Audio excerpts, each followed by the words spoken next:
Hey everyone, Dennis K here. Just getting the old YouTube live stream set up as well as the Zoom platform. So if everyone just gives me a few minutes here, I would appreciate that. Hey everyone, Dennis K here. Oops. Just getting the old YouTube live stream set up as well as the Zoom platform. What? So if everyone just gives me a few minutes here. I guess it was playing myself back. Hang on, guys. Just gonna take me a minute to figure this out. All right. Looks like I'm live on YouTube, but I want to go live on Zoom as well. There we go. Okay. So it looks like I'm live on Zoom. Let's try to get my participants pulled up here. Good. Our attendees are coming in. All right, everyone. It's about 11:55 a.m. Eastern Standard Time. Decided to do this webinar on a Sunday, since many of my clients do work during the week. It's not easy for them to schedule time to watch an entire presentation. I really like doing these events live, though, because it gives me a chance to interact with my clients, to answer your questions, and really to dive deep into some of the more some of the topics about beliefs that you just need time to get into, right? You don't want to rush it with an email or a quick video. So that's going to be one of the purposes of today's live stream is just offer information to my clients about beliefs, especially when it comes to investing offshore, different real estate laws and tricks and tips, but also really get into the lifestyle benefits of why a person would choose to leave their home country, which they've mainly probably known their entire life, whether it be France or US or Canada, and actually move not just to another part of their home country, but actually become an expat in an entirely different country, which for most people, this is just unheard of. But hey, humans have been moving around the globe for thousands of years, and it's nothing new.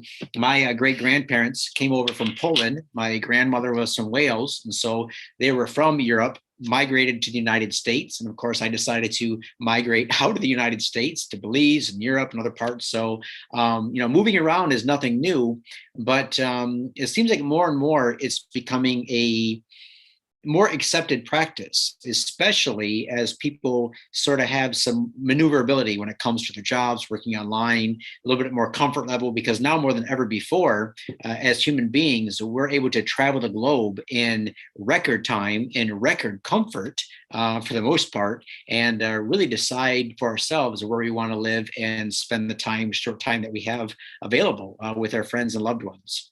So let me just go ahead and see who is popping up here on the participant list. Hopefully you all can hear me okay. So if you can hear me okay, try to let me know, maybe by raising your hand or popping. All right, Dino, good to have you on. Dave, appreciate that. All right, good. So my voice is coming through okay. I'll ask for your help again when I start to share my screen, just to make sure that that's free and clear. Thanks, Charles. If you would put in the chat box where you're from, where are you dialing in from today? Dialing in, tuning in, whatever it is, where are you from? Because I always like to see who's on. This gives me an idea of also how to tailor the information as we move forward. So if you are attending as a property owner or a current investor, maybe let us know that. If you're attending just as someone who's looking to gather some information, let us know that too. If you're looking to retire, move, and also where you're from, because what I do with this information is after the webinar is all said and done, and then I go through, I take some notes, say, okay, it looked like the majority of my people were from, these parts of the world. The majority of my attendees were interested in this aspect of the webinar, not so much in this. And then I can tailor this information moving forward. So let's just kind of go through here, see where everyone is from. Nashville, Tennessee, Ontario, Canada. Good to see you, Ted. All right, Ted, Charles from Nashville. Parrish from Southwest Lower Michigan, my home state. For those of you who know, I was born and raised in Bay City, Michigan, right there, as we like to do in Michigan. We make the point where Sam. Dino, Port St. Lucie, spent a lot of time in Port St. Lucie, got good friends there still to this day. Arizona White Mountains. Wow, I've never been there. Never been to that part of Arizona before. It sounds good. Indiana, Brian, thanks for attending today. James, Pinellas Park, Florida. Love Florida. Got married in Florida. Steph and I were married in Palm Beach back in February 4th, 1993, 20493. Ted West, Punta Azul property owner. Congratulations. In fact, 22 of those properties sold within about 2 weeks, several months ago. And I think we got 8 or 9 out of the 22 closed. The rest will be closing this week. So congratulations on that. Parrish, yep, you also got a lot in Punta Azul. All right. So you'll be coming down to see that soon.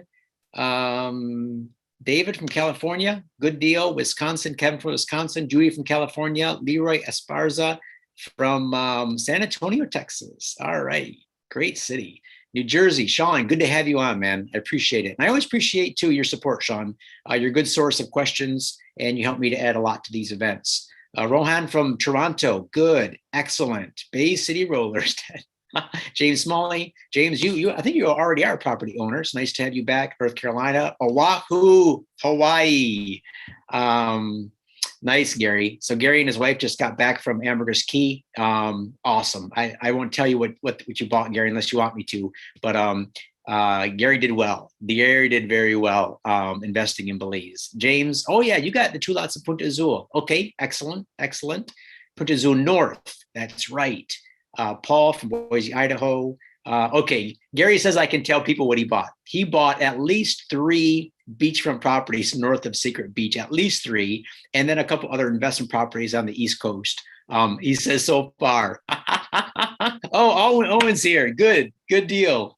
Owen from Elk Grove, California. Owen is also a very, very good client of ours.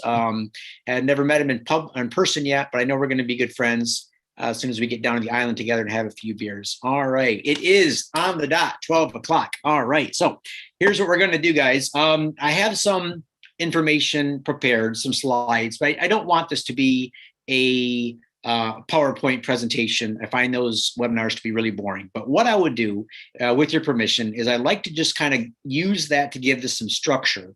But the main part of this webinar today is to have your personal involvement, so your questions. So I'm going to kind of start off with some slides just to kind of set the framework, set the structure.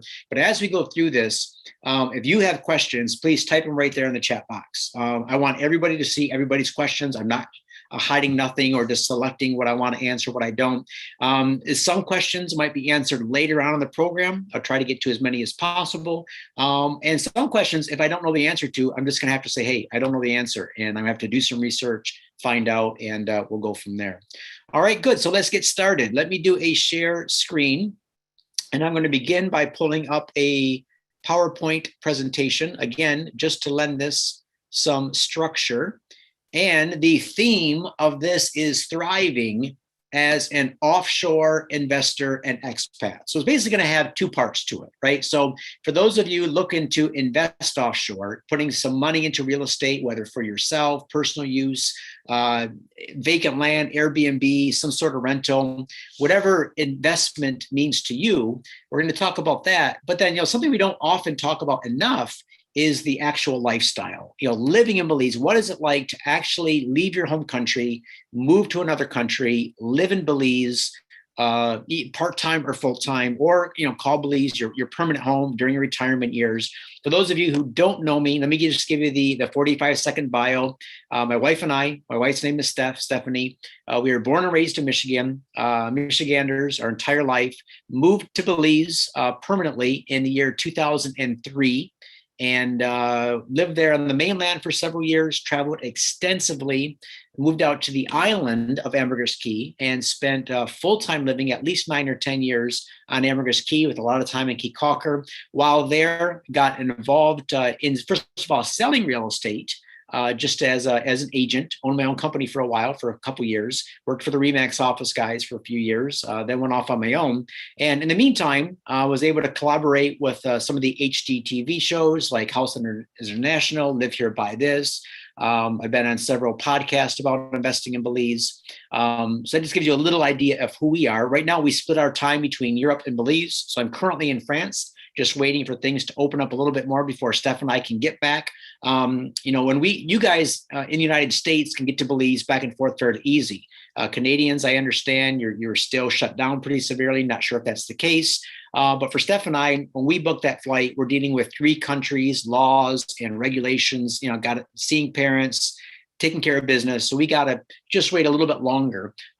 Just let you know a little bit about us. So again, the three areas we're going to talk about today in this webinar is investing, lifestyle, and then some pretty extensive Q&A. So I'm going to touch on each of these briefly. And if you want, I can drive down into more detail if you ask me a question on one of these. First of all, passive versus active investing. I should say active, not action. Active investing, where you can add value. This is very important when you're looking at Belize. What can I personally do to add value to a property to get the highest return on my investment? We're going to take a brief look at land versus condos versus single family homes. I get the question often, which is a better investment? There is no right or wrong answer to that. It just depends on how passive or active you want to be, and if you're looking for a personal use component or not. The location, extremely important in Belize, actually anywhere in the world, but especially in Belize, because the location is going to determine how you market the property, how it feels for you to personally use it. All right. So is it off grid? Is it on grid? Is it boat access only? Does it have road access? All that kind of stuff. Do you have a family? Do you have kids that will be attending school? All that kind of stuff you got to look at. Also, who is your client? All right. So you're on this webinar. Hopefully you become my client. We can work together. But now by extension, who is your client going to be? Because that determines how you make money in this deal, right? And then finally, what is your exit strategy? So first of all, we're going to talk a little bit about passive versus active investing. Seller financing versus running a profitable Airbnb. So here's the deal on this. I'm going to get rid of those slides for a bit and just talk to you guys. So passive investing is just like it sounds. It's passive. It requires no input from you. It's just simply a place where you put some money, you do a deal, and then, each month or each quarter, you're getting something back out of that investment. And you don't have to do anything, right? No time, which is number one. None of your time has to be spent. But also number two, none of your mental bandwidth. So you don't actually have to think about it. So it's not something that takes up headspace or your time or your energy or anything like that. It's truly passive. All right. That's one type of investment. So for example, an idea of a passive investment in Belize would be buying a piece of vacant land, titling that vacant land, selling the vacant land as a seller financer, and having that your end buyer make you monthly payments. That takes very little bandwidth and very little time. It's truly passive. All right. So you set up the loan for 3 years, 5 years, 10 years, whatever it is you want. And, it's truly passive because each month you get a check, you look at your bank account, was a payment made? Okay, check a box, done. Truly passive. Now, it might sound like that is the preferable way to go. It can be, right? But it also comes with drawbacks. For example, if we compare passive investing to active investing in Belize, now what might that look like?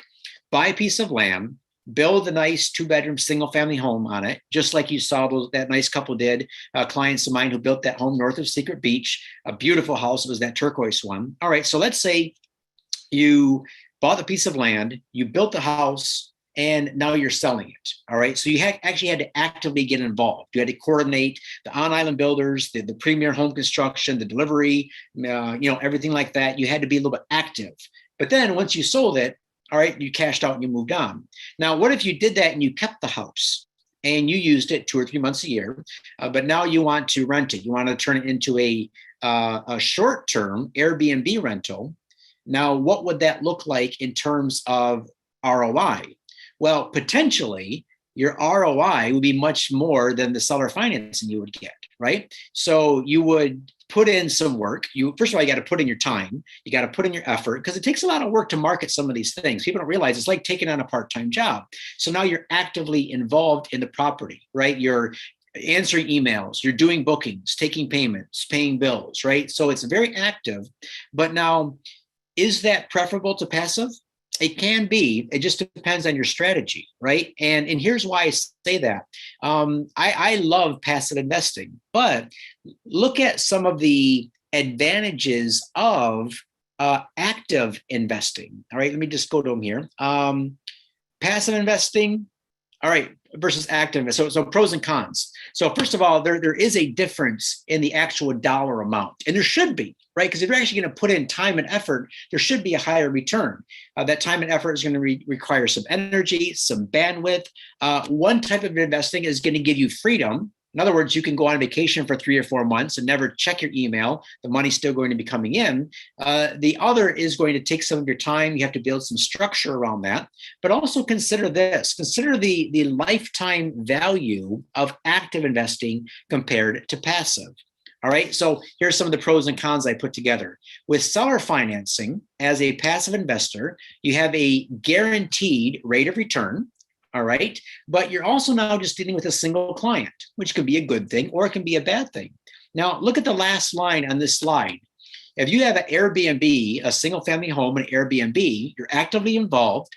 Now you can actually influence the rate of return.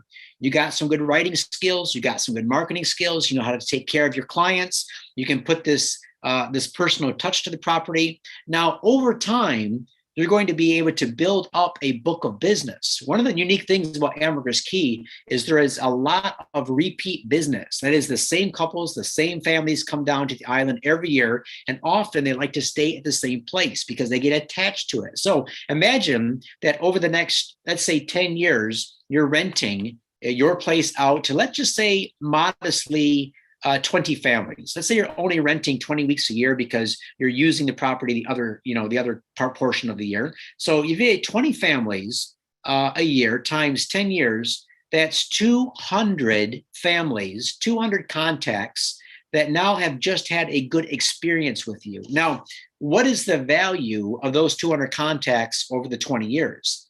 Well, first of all, if you were to have some sort of secondary business on Ambergris Caye, whether it be a bar or a cafe or some sort of business, you got to look at, if you just made 200 families, your personal friends and contacts, what else could they benefit from that you would have to offer? All right. So it's not just a matter of the nightly rate, right? You're not just looking at them as dollar signs. They become friends. With friends, open up opportunities. They say your network or your net worth is your network.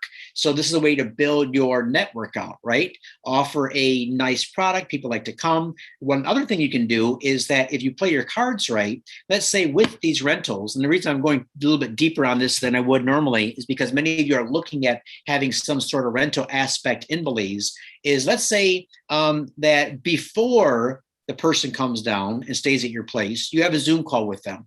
Why would that be beneficial? Well, think about it. Some of these people have never even left the United States or Canada before or Europe before. This is their first time in a foreign country. They're a little bit nervous. They don't know what they're getting themselves into. So imagine a short Zoom call. Say, hey, look, my name is Dennis. You're going to stay at my place. When you get there, when you land, Pedro is going to meet you at the airport. He's going to get your golf cart set. He's going to go check you in. When you get into the house, there's going to be a little welcome basket there for you. I got some rum for you and different things like that. You know, don't worry about the first night. We got your food taken care of. And then imagine, say, once you get all checked in, give it a day or two, give me a quick call. On that call, see how they're doing and say, oh, by the way, if you're in love with Belize and you want to come back next year, if you book right now for next year, I'll give you 10, 15% off the weekly booking. If you want to go for it, no pressure, but let me know if you want to do that. If you book before you leave, before you check out, I'll give you 15% off as a thank you for being a repeat customer. I don't know of anyone who does that in all of Belize, but what if you did that? All right, what if you added that kind of value? Now, let's go into that next thing about adding value. How could you add value to your investments? Well, if you just bought a piece of vacant land, right? I often say don't clear it because it's just going to grow back, right? If it's for your personal use.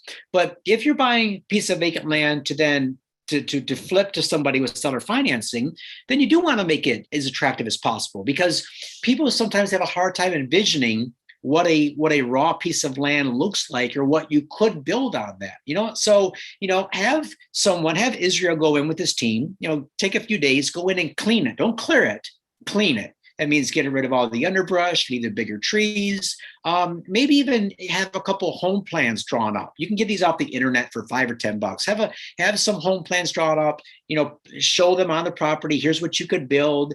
Suggest what they could do with the property. If you buy a piece of property, it really has a lot of value, commercial or residential. Otherwise, give your end buyer some ideas of what they could do with the property. Say, look, this property is big enough for your home, a cabana, a pool, or a garden. You could have raised beds, greenhouses, raise your own food. You give them ideas, because people want to be able to see themselves living on the property. They don't want to just see, here's my four corners and here's the size. Give them ideas, add value like that. Now, with the Airbnb, here's some awesome ways to add value. Number one, pet friendly. Pet friendly. Why is that important? A lot of people right now, more than ever, I've never seen this in my entire life, since 2003 when I moved to Belize. There are people looking at Belize not as a place to vacation, but as a place to move.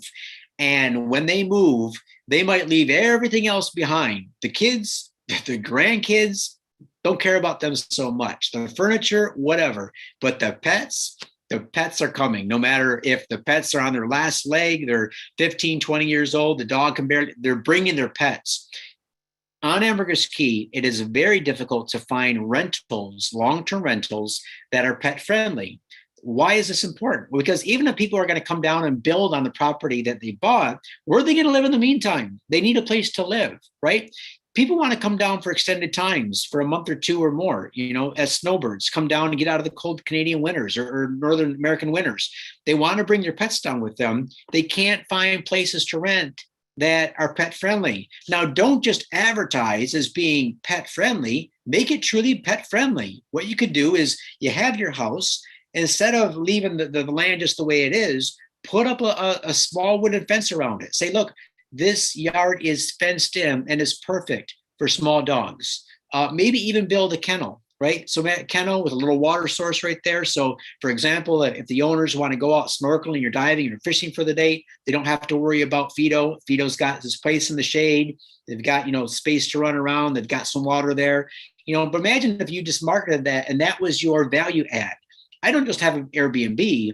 I have a pet-friendly Airbnb. Now, how about a kid-friendly Airbnb? That was the next on my list. Now, Steph and I don't have kids. We're having lots of fun not having them. But what would make an Airbnb family friendly or kid friendly? Right? I don't know. I'd have to count on you guys for that. What would you want to see if you have a toddler, a newborn, a toddler? If you have a couple preteens or teenagers, what would there be about an Airbnb that would make you as a dad or mom go, wow, that's the one? And when you get there, is it a jungle gym in the yard, or a tire swing? I don't know what it would be, but what would it be on a sunny day? What would it be on a rainy day when you're stuck inside and the kids are going stir crazy because they're in Belize and they want to get out and do stuff and it's raining for the afternoon? How are you going to keep those kids busy? So think about these things as far as your value add. Some other things I was thinking about. More and more people are wanting to stay in shape while they're on vacation. So now, yes, there are several really good gyms on Ambergris Caye. You can do some CrossFit, you can join some, classes, whatever you want to do. But, what if you made your rental unit fitness friendly?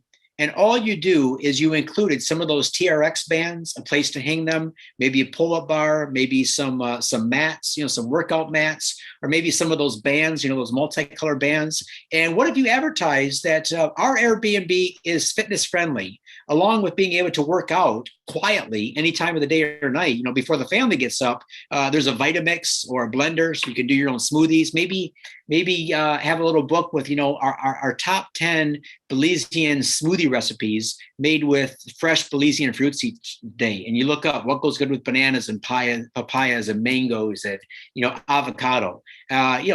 Have fun with it, but then you become something special in your market. That's what you want to do. You want to do these value adds. You want to become something special in your market. All right, so let's just go back here, kind of wrap up this little section. So before I go on to the condo versus single family home, as far as adding value, do we have any questions, comments, concerns so far? Because I've been talking about 17 minutes. I don't want to, kind of leave anybody out or go too fast. Anything I've talked about so far that you had a question pop up and I could answer that for you. I'll just give you a minute here.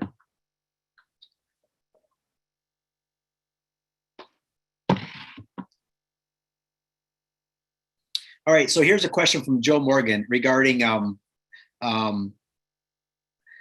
Joe wants to know about occupancy rates for Ambergris Key. So you want to do a spreadsheet.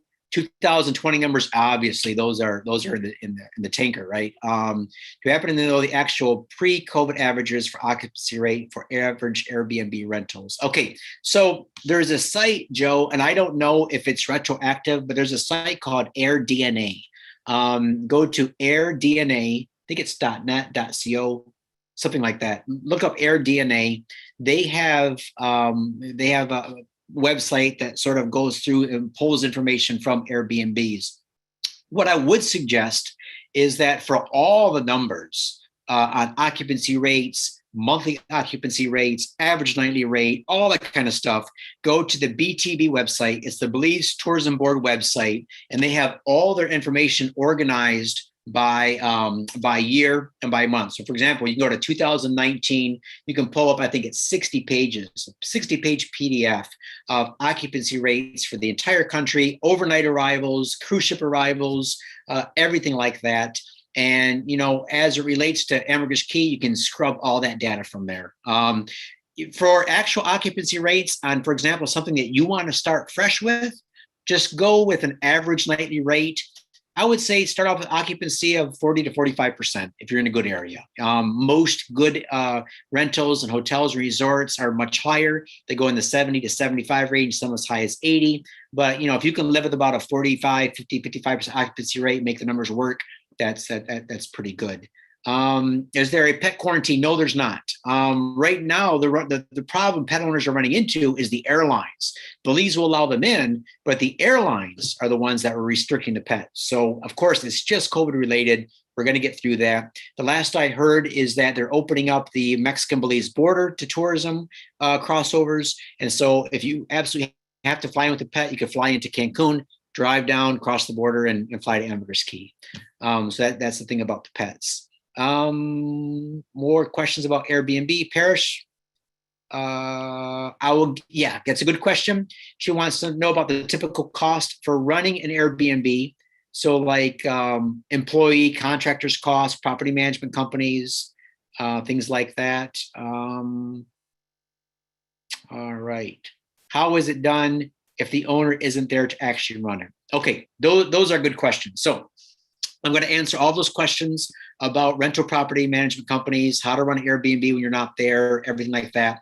Let me go into the next two slides because it plays into this, and then I'll answer that question. So if you're looking at an Airbnb, because this applies to both condos or Airbnb or single family homes, all right? So with a condo, condos are often very turnkey. They most of the time come furnished. There is very low involvement from the owner. The owner gets a quarterly statement. The income is shown on there. Their expenses are shown. They might get a check at the end of the quarter. All of the services and amenities are already existing. So if you end up with a nice condo with good service and amenities and a good property management company, fantastic. But if you end up with a nice condo for personal use that isn't being ran so well as a rental unit, there's not a whole lot you can do to drive the value up, to add anything, because everything is already there in its nice little bundled package. So it's really hard to add value. Now, with a single family home, you can add value. Like I said, by doing those things, you can make your home different, unique. You can offer different services. And so, this kind of goes into your question about an Airbnb and rental income. Where should I start on this? Okay, so there's a couple ways you can do this. First of all, let's say you come down, you build a home, you have a couple rental cabanas, all right? So you're there full time. It's very easy for you to make your own bookings, check in, check outs. You put them in the cabanas. Those are your guests, everything. You're on site, all right? That's probably the way a lot of people want to do it if they're living there. Now, why would that work out well? Because you've now built a business that you can add to your income.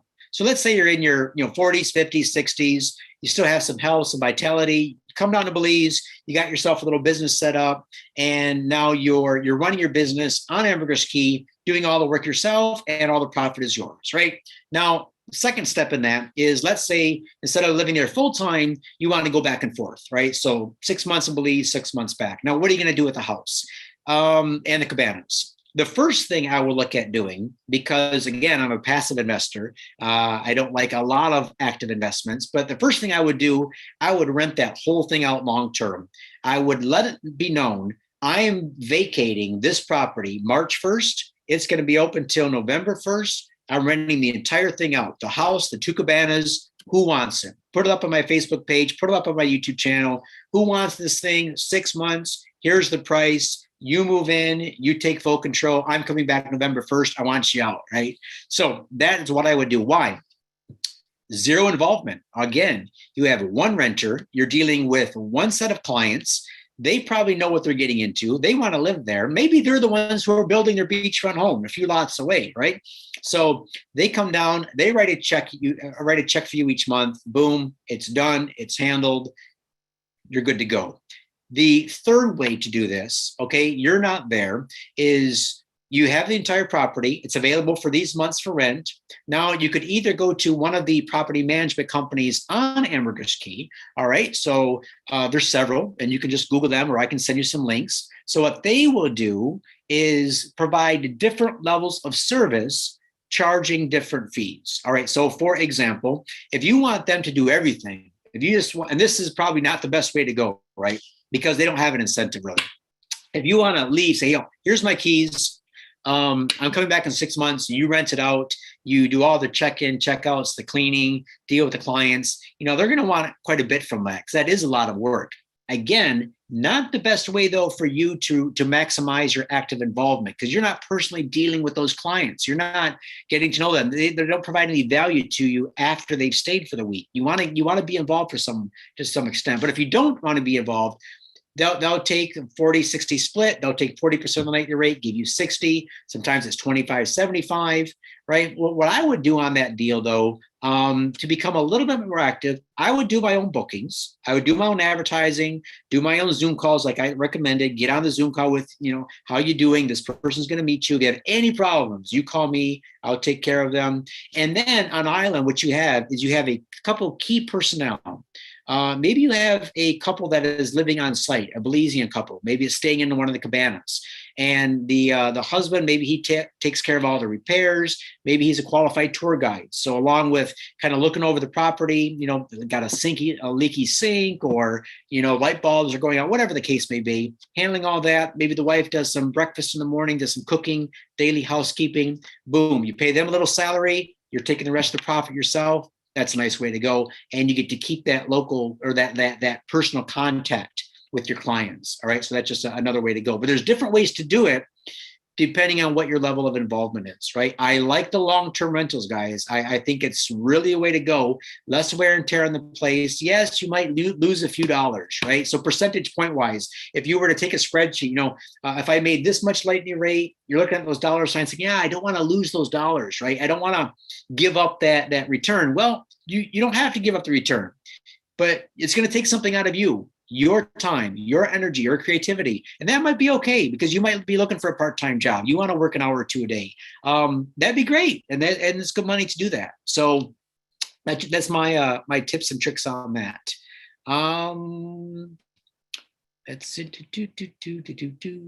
Let's go to chapter 250. Yes, I'll answer this question about chapter 250 corporations. So James has a question about, if you're going to run an Airbnb, how should you hold title? Okay, so they're two completely different things. How you hold title depends on several factors. Number one is who you're buying the property from. If you're buying the property from a local Belizean or a local Belizean company, for example, at chapter 250, you're buying it from a local Belizean.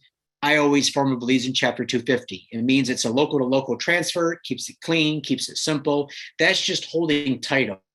Now, when it comes to opening up a business, you might open up a different company just to run that business through. So that now you're running as a business. You have business expenses. You got maybe some payroll, income coming in, expenses going out. That's completely different. If I'm buying a property from a foreigner, someone in the U.S., Europe, Canada, I will usually take title in a Belizean IBC or an Anguillan IBC. They're just simple offshore companies.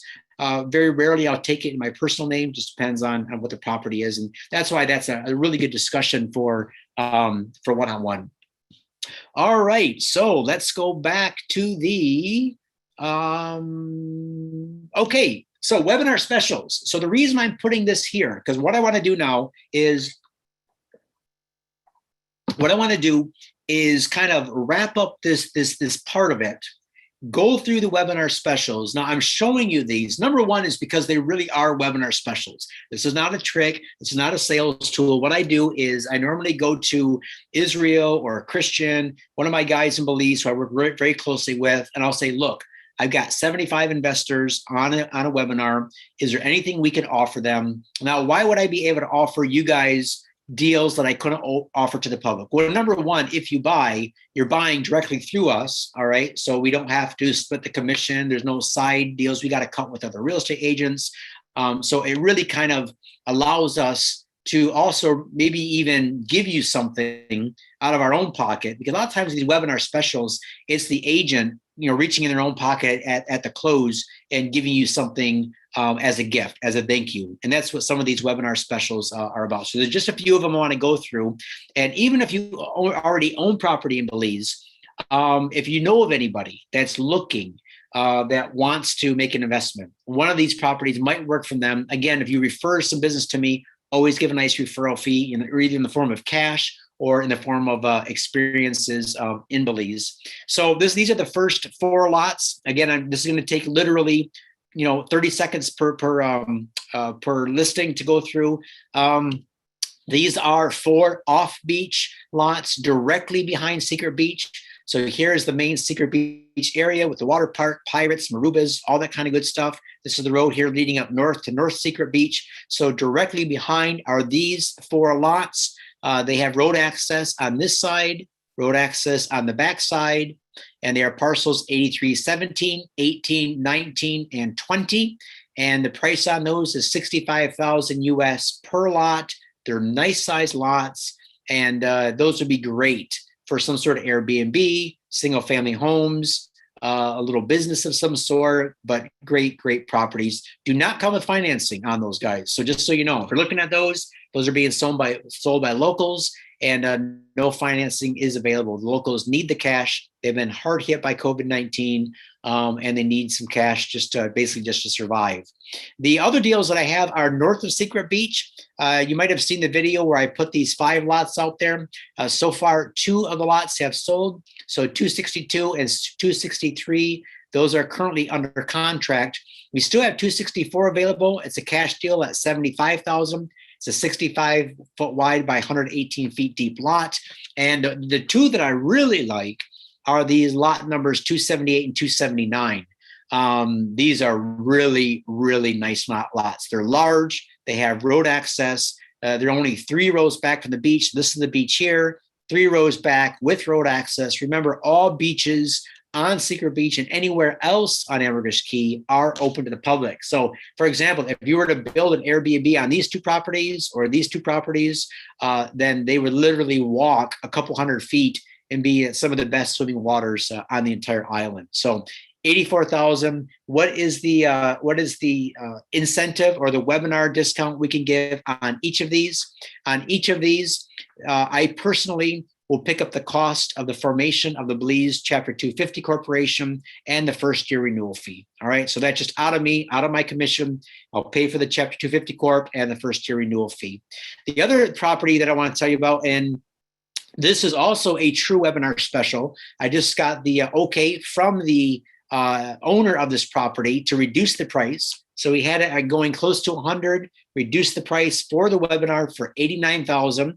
And here's the special. Not only did he reduce the price, but he's also offering 0 interest for the next 12 months. Hang on, guys. Let me grab a drink of water here. So if you put down 15% as your down payment from the 89, that leaves you a balance of $75,650.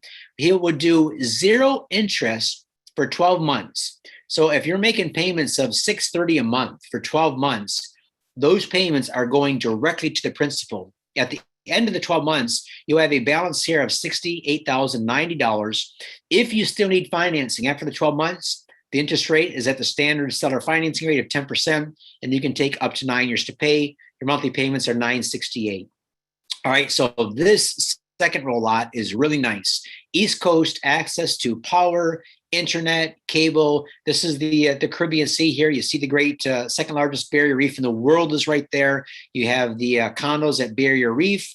Lots of great businesses, cafes, restaurants, beach bars. This is the main road, northern road here, leading up, going all the way north, but just before the turnoff to Secret Beach. This here is a really, really nice property. In fact, I have more pictures. If you're interested, at the end of the webinar, I'll show you more on that. And then finally, there's a beachfront property that has just come on the market.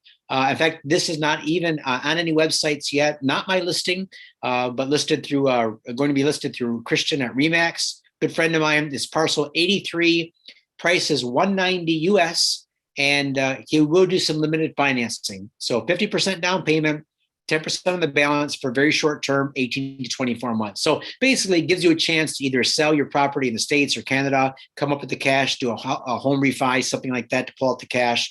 But it's a really good deal for 190. All right, if you remember, these lots over here were selling between 189 and 200, 210.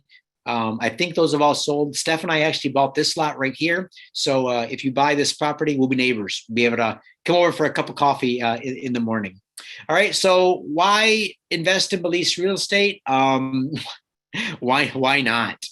Good returns, good ROI, and it just gives you a reason to come down to Belize. Now, I want to transition into the living as an expat because I don't want this all to be about the numbers, the investments. And honestly, I get excited about this stuff too, because I'm an investor at heart. I always think about, okay, if I do this with this money, and then what can I do next? And anyways, it never stops. But the real reason a lot of people are looking at Belize, and the reason I got involved in the first place, is because of the lifestyles. I want to talk about some of the sizzle, some of the steak, and I want to go into that, a little bit of a deep dive on what it's like to live in Belize, some of the challenges, the pros and cons, give you our experience, and we'll go from there. But before we do, again, let's wrap up this little bit of a section. I've been talking for 35 minutes. So go ahead, ask your questions, anything you want to ask about property, values, where to buy, what not to buy, whatever's on your mind regarding real estate.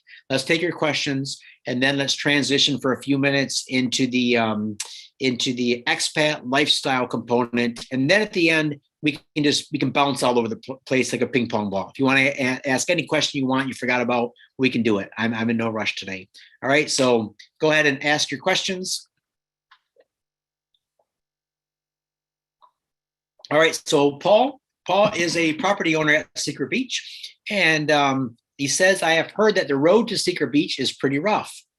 Are there any plans to improve the road in the future as growth occurs? All right, great question. And you are absolutely right. This road that's about 3 miles long, going from the East Coast over to Secret Beach, that was a road that is actually built to pretty high standards. It was built to handle big truck traffic because, again, this whole area is going to be part of a booming town. This is going to be the next San Pedro. I don't know what they're going to call it, but it's going to be 3 or 4 times the size of San Pedro. So that connection road was built really tough. It's high, it's wide, it's a good road. The problem is that when it rains, as with almost all the roads on Ambergris Caye that are not paved, if it rains over the next several weeks, as trucks and golf carts ride over it, it can get pretty rough. And so, yeah, that 3 mile stretch, you can be dodging potholes and it can be a little washboardy. So what the San Pedro Town Council does, and you can see this, you can go to the San Pedro Town Council, Facebook page, as you'll see that once every several months, usually after the heavy rains have come and dried up, they'll send their graders out. And this east-west connection road will be graded. It's often graded. I don't know how many times it was in the past year or so, but it's often graded. And it'll stay nice. It'll stay smooth for, until the next big rains come, and just like any road that's not paved. And so, yeah, so as time goes by, you're just going to have to grade that road, more and more, which they will as things get built up. So right now, all transportation for most people is by golf cart. But if you're a property owner on the island, you're living there and you live a little bit further from town, so you want a little bit more of a robust vehicle, then you can apply to get something like a side-by-side, like a Razor or a a Razor, a Gator, a Polaris, something like that. That has a lot better suspension, and you can get that if you want. A lot of people just the quirk of the island. It's the reason why property taxes are so dirt cheap the way they are. A lot of money for grading roads. But that being the case, we do expect to see that graded more often moving forward than it ever has before in the past, just simply because it's getting more and more traffic. All right, and more people are going to Secret Beach, building homes, opening businesses, things like that. But great question. Really appreciate that. Got a lot of stuff that's come in here. Road north is worse. All right. So Gary says the road north is worse. Yes, once the pavement runs out, the road going north can be worse. Again, just depends on if it's graded. I've driven that road hundreds of times, thousands of times, and it's a 50-50 depending on what condition it's going to be, depending on the rains, depending on how they've graded it. But again, more and more stuff is happening up there. All right. And here's the thing with Ambergris Caye. If I don't want to say important people, if people that are higher up own property in some of these areas, it's amazing how more often the road gets graded. Okay. So I personally know people that have an influence at Secret Beach or have an influence north, and we're going to see more grading going on in the future. All right. So there you go on that. Let's see. I'm trying to take these in order as they come. Any update as far as timelines for power to go through to Secret Beach? Daniel, thanks a lot for joining. Really appreciate that. No, right now, I personally cannot share any updates when it comes to timeline, when it comes to power. All I can tell you with power is that usually opening up new areas requires funding from a developer or developers. Normally, they're the ones that have the biggest incentive to get power in.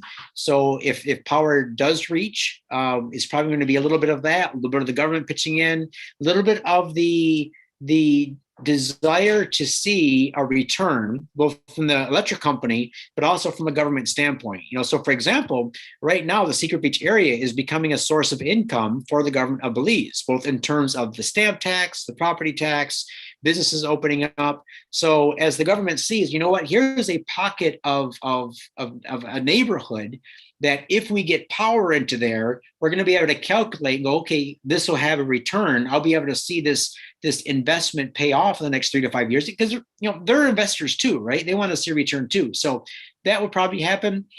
If I had to guess, and I'm going on record here, it is June 13th. I can't say for sure, but I would think power is going to hit in the next 24 to 36 months. I'm just my guess. All right. So 24 to 36 months. But for right now, everything is being built off grid as we speak.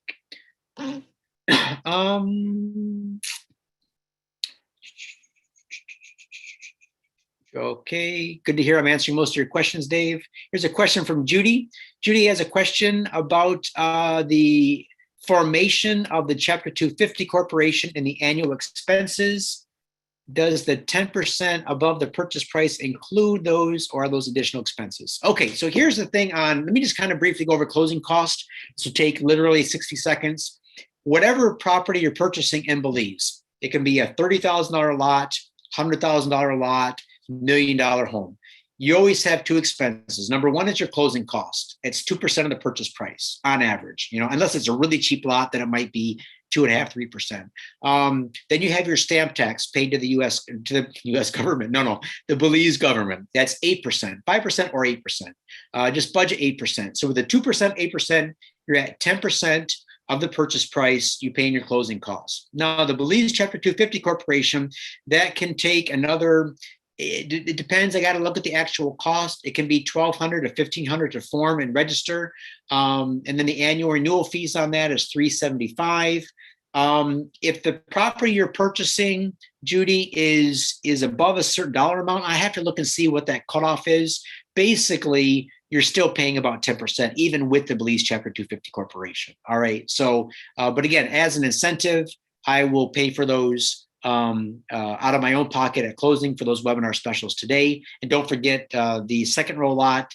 I believe the second row lot, I have to check this with Daniel. Maybe Daniel could say, Daniel, is that second row lot is that held in a corporation or your personal name?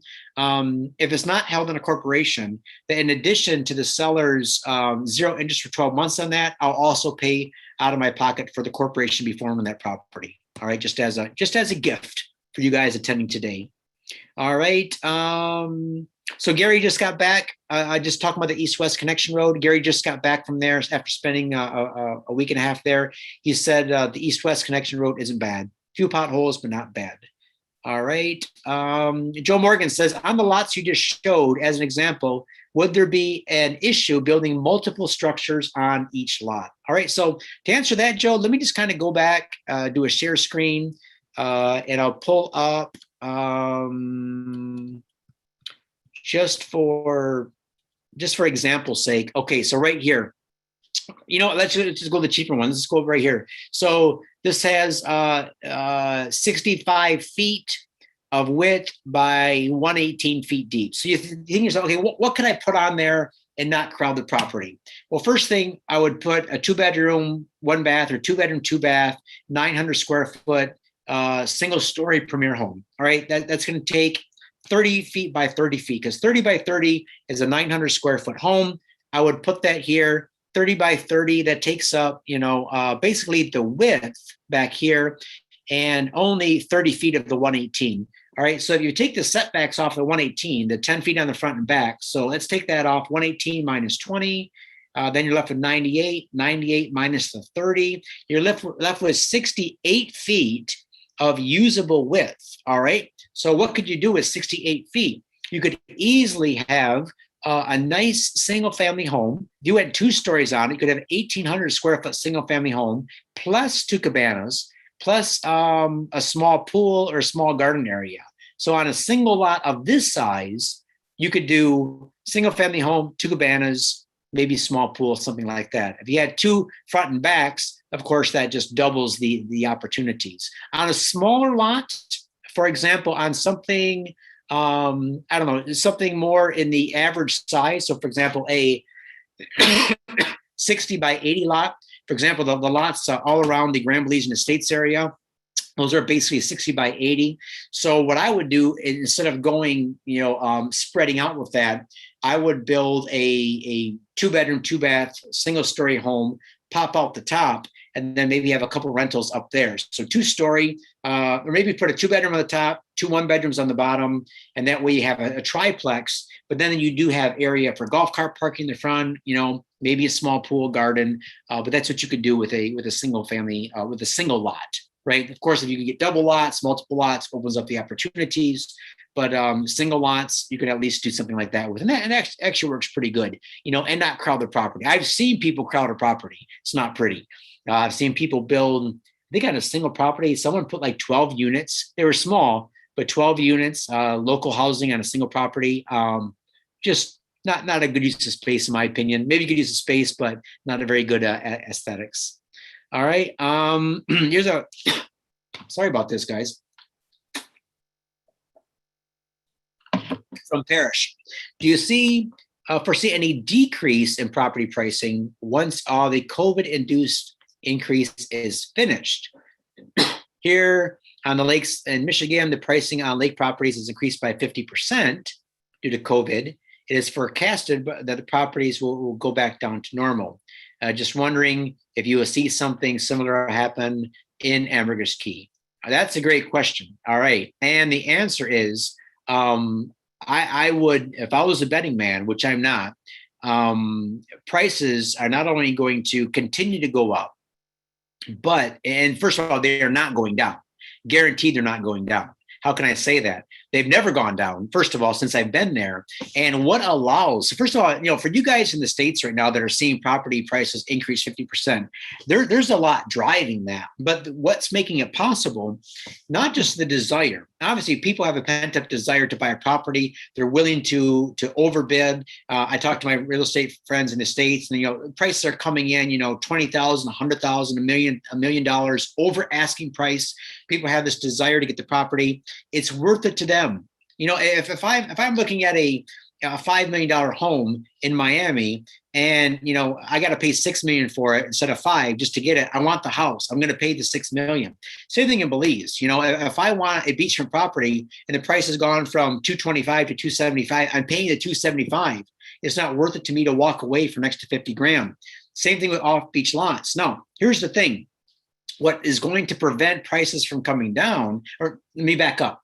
What enables this to happen in the States and Canada is the fact that you guys can go to a bank and get financing at 3.5%, 4.5% interest, and you can put 15 or 20% down, and you can make payments over 30 years. So again, if I'm overpaying for a house by 100 grand or whatever the amount is, does it mean anything? I'm going to the bank. I'm going to the bank and getting a low interest loan. If I want the house, I want the house. In Belize, you don't have that option. You can't go to a bank and get a loan. If you do go to a bank, you're putting 50% down, which is prohibitive for a lot of people. You're paying sometimes 10.5 to 12 or more percent interest. None of this 3.5, 4.5 stuff. You're paying 12% interest on a short-term loan. So right now, the fact that you can't get financing in Belize, and that all these deals that you're seeing being sold through me and Christian and Israel and Rob and Jeff, all these other top shelf real estate agents on Ambergris Caye, the reason you see us selling so much property right now, condos, homes, and islands, all this stuff is going for cash or with seller financing. None of it is going with bank financing. So again, in order for our prices to drop, there have to be a drop in demand and an easier way to buy. And that's just not going to happen right now. There's no way we're going to see a drop in demand in Belize real estate. Why would there be? It's growing, and there's nothing happening to cause that demand to drop.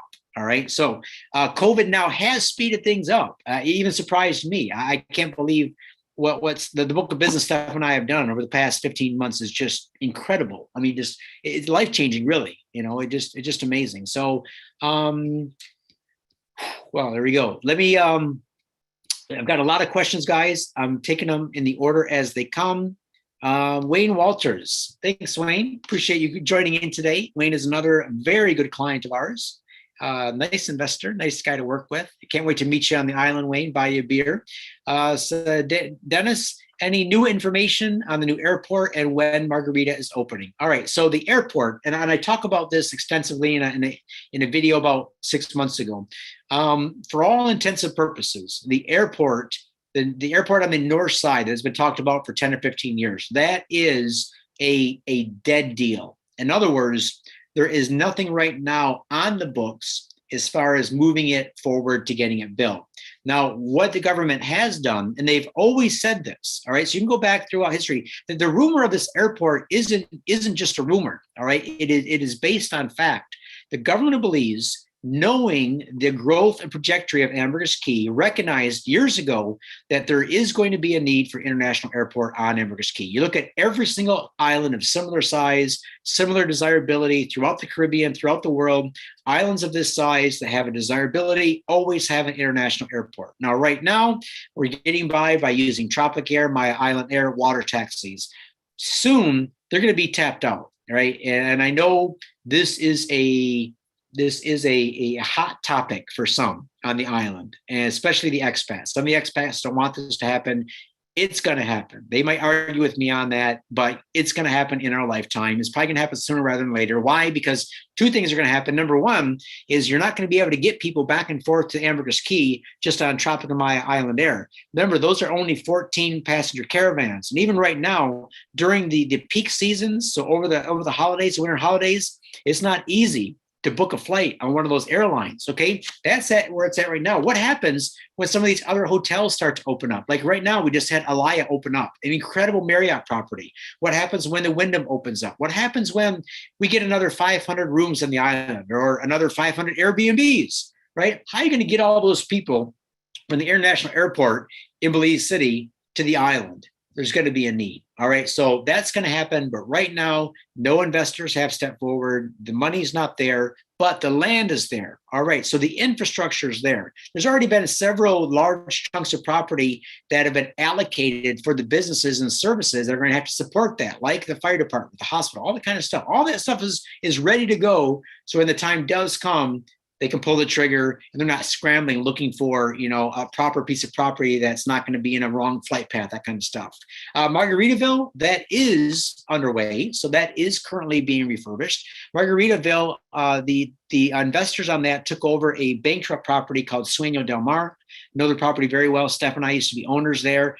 Spent a lot of time at Sueño. Beautiful memories, beautiful part of the island. That is moving forward. They are refurbishing those units. Their office is open for sale. They are doing tours. So, for example, if you're in San Pedro, you want to go out for a tour, they'll take you by boat, tour the property. There's 1 2-bedroom condos for sale up there. And I think it's going to be a really cool place. Really, really cool place. So for those of you who bought property up there, those of you who bought in the Punta Azul South area, those of you who bought in the Punta Azul North area, or you're looking at Robles. In fact, not Robles.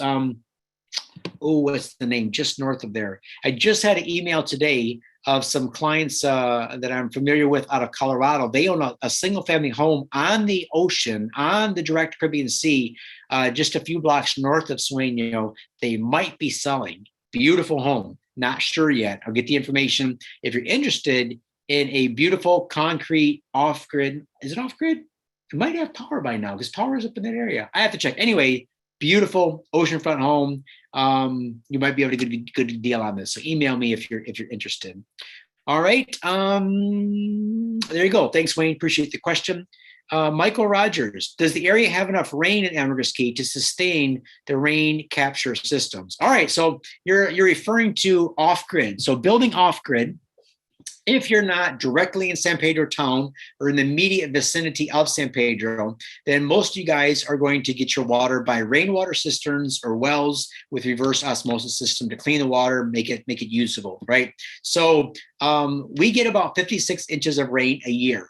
So you might say, okay, well, what does that mean? All right, that means usually with that amount of rain, single family homes, some good catchment systems, that is enough, water for a couple, for a family. If you're in a high use home, right? So if you got bathtubs, if you got, constantly kids showering and everything, I would go with a shallow well, put down a well, run the water through a RO system, a filter, something like that, and just get your water. You never have to worry about running out. But most people on the island use some sort of catchment system.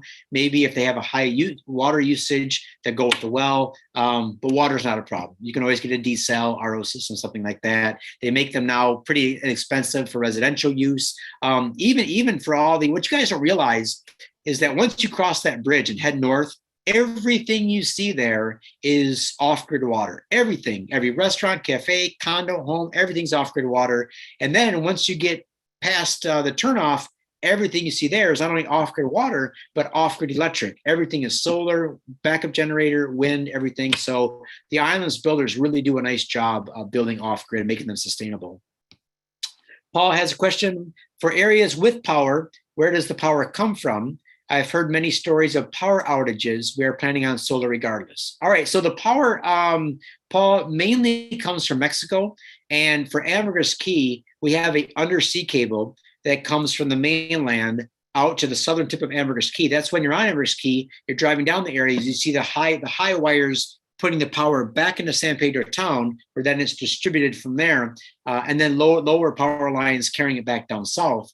And so the power is, I would say, I know we hear stories because we only see the Facebook post when the power goes out. All right. And everybody's, oh my God, the power is out. What am I going to do for the next hour or two? In my experience of 14 years of living full time on the mainland and on Ambergris Caye, I can't tell you how many times a year the power went out, but it was once, twice, maybe for a couple hours. Something happened on the mainland, transformer blew. Oh, well, you got a couple hours of power comes back on. There was one friend of mine that was really concerned with power outages because he ran an internet-based business. He did live webinars, and each webinar brought in, I don't know, something ridiculous, like, I don't know, let's just say $10,000 to $15,000. So if he got bumped off his webinar, he would lose 10 or 15 grand. So all he did was he had a backup satellite internet system and a backup generator where if the power went down, it was so important to him that within 2 minutes, he was back on the webinar. He went that route. Most people, we don't have to worry about that so much. All right. Power goes out for a couple hours. You know what? It's hot inside the house. The fan stopped working. You go outside, take a little drive, get some breeze, and then, come back when the power's on. Power outages are very rare and not an issue to even be concerned about as far as I'm concerned. But thanks for the question, Paul. Very good. And congratulations on going solar with solar anyway. Okay, thanks for that, Daniel. Appreciate that. So Ted West, thanks for attending, Ted. Appreciate that. And I appreciate the coffee today, Ted. You made my day. A little bit of a rougher day this morning, but you made my day. Thanks a lot, man. I really, really appreciate your help and support. So quick question. You were at one time going to get a sign guy to make up a sign and put on your property and names on it. Is it still possible? Yes, it is. In fact, you just reminded me of that. So years ago, what I would do for clients is they have these little license plate size signs. I had a couple palm trees on it, had the lot owner's name, the K's property or Welcome to Paradise or something. And I had offered to have my clients to get these made up because they're not that expensive. I think they're like $10, $15 a piece, and to have these signs put on the properties. If you're a current property owner and you would like one of these signs, email me after the webinar. Let me know how you want your sign to read. You might want your initials on it or something like that. Email me. I'll get a full list. We'll send it to Amir at the graphics place. He'll make them up. We'll have them installed, and we'll take a picture of it. Maybe you next to your property next time you're on an island, and that'll be a great way for us to have some social media fun with that. So we can do that. Paul will do the same thing for you. All right. If there's no other questions on this, let's move ahead and just go with the lifestyle, and then we can always come back. So I'm not cutting you off. But we've been going about an hour now, and I'm not sure how much time you guys have. But I do think it's important that we talk about the pros and cons of what it's like to actually pick up and move to Belize. All right. And the reason I want to do this is because before I did it, guys, I was scared to death for so many reasons. I was scared to death for my safety. I was scared to death for my livelihood. Would I fit in? I'm in a strange place. I've never done this before. I felt like a literal fish out of water, right? So a lot of you who are looking at Belize are looking not just to own property or invest there, but you're looking at one of these options, full-time relocation, all right? That comes with a certain set of benefits and challenges. Part-time, which is, being a snowbird or kind of following the seasons around, maybe spending several months a year there. A vacation use now with a retirement component later. So a lot of you are saying, you know what? I can use the property 2-4 weeks a year now. But in 5 to 10 years, when I retire, it's going to be a lot more. I might actually do the relocation thing. Or you could be using, Belize as a stepping stone to global living.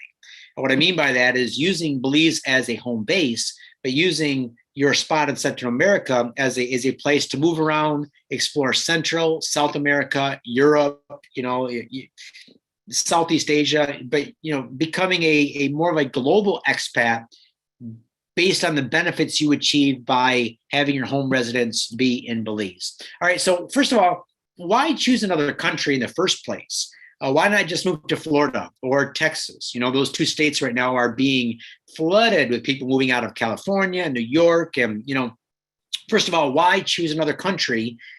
Because it's so different.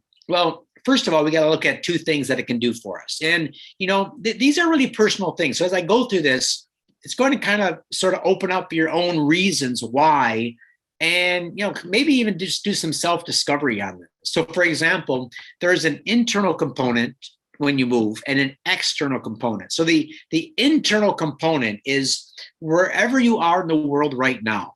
And you told me, you said you're in California, you're in Texas, you're in Europe, Canada. Wherever you live right now, you've built up a life for yourself. Good, bad, ugly, warts and all, the pros and cons. It's your life.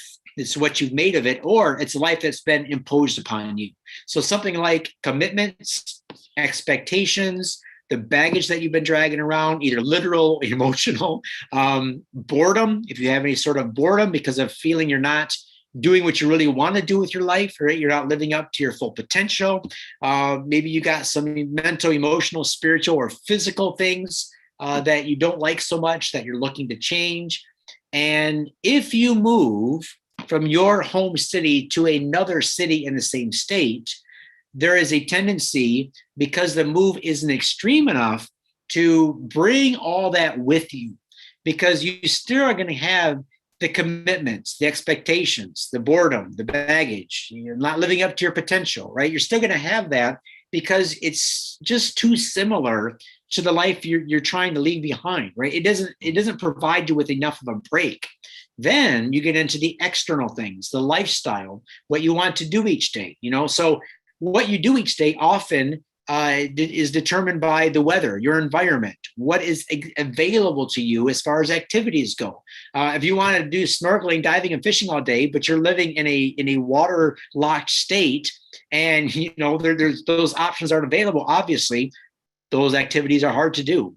In addition to that, when we talk about external benefits, pros and cons, we have the cost of living, the taxes, also the opportunities, and so forth. So, for example, let's just use this example of, I'm in Michigan. I don't like Michigan winters. I could get out of winters by moving to Florida or to Belize. Well, what's the real difference? Well, first of all, there's the physical distance, right? So the distance between Florida and Michigan is one thing, but Florida is very much like Michigan in other areas, right? I'm still being surrounded by basically the same lifestyle, different weather, different climate, but pretty much everything else is going to be the same. It's still America, right? I haven't been able to detach myself from my home state, where I grew up, the life that I was living, right? So now when you look at what a move out of the country could do for you, all right? So for example, you move from your home city in Texas to Belize.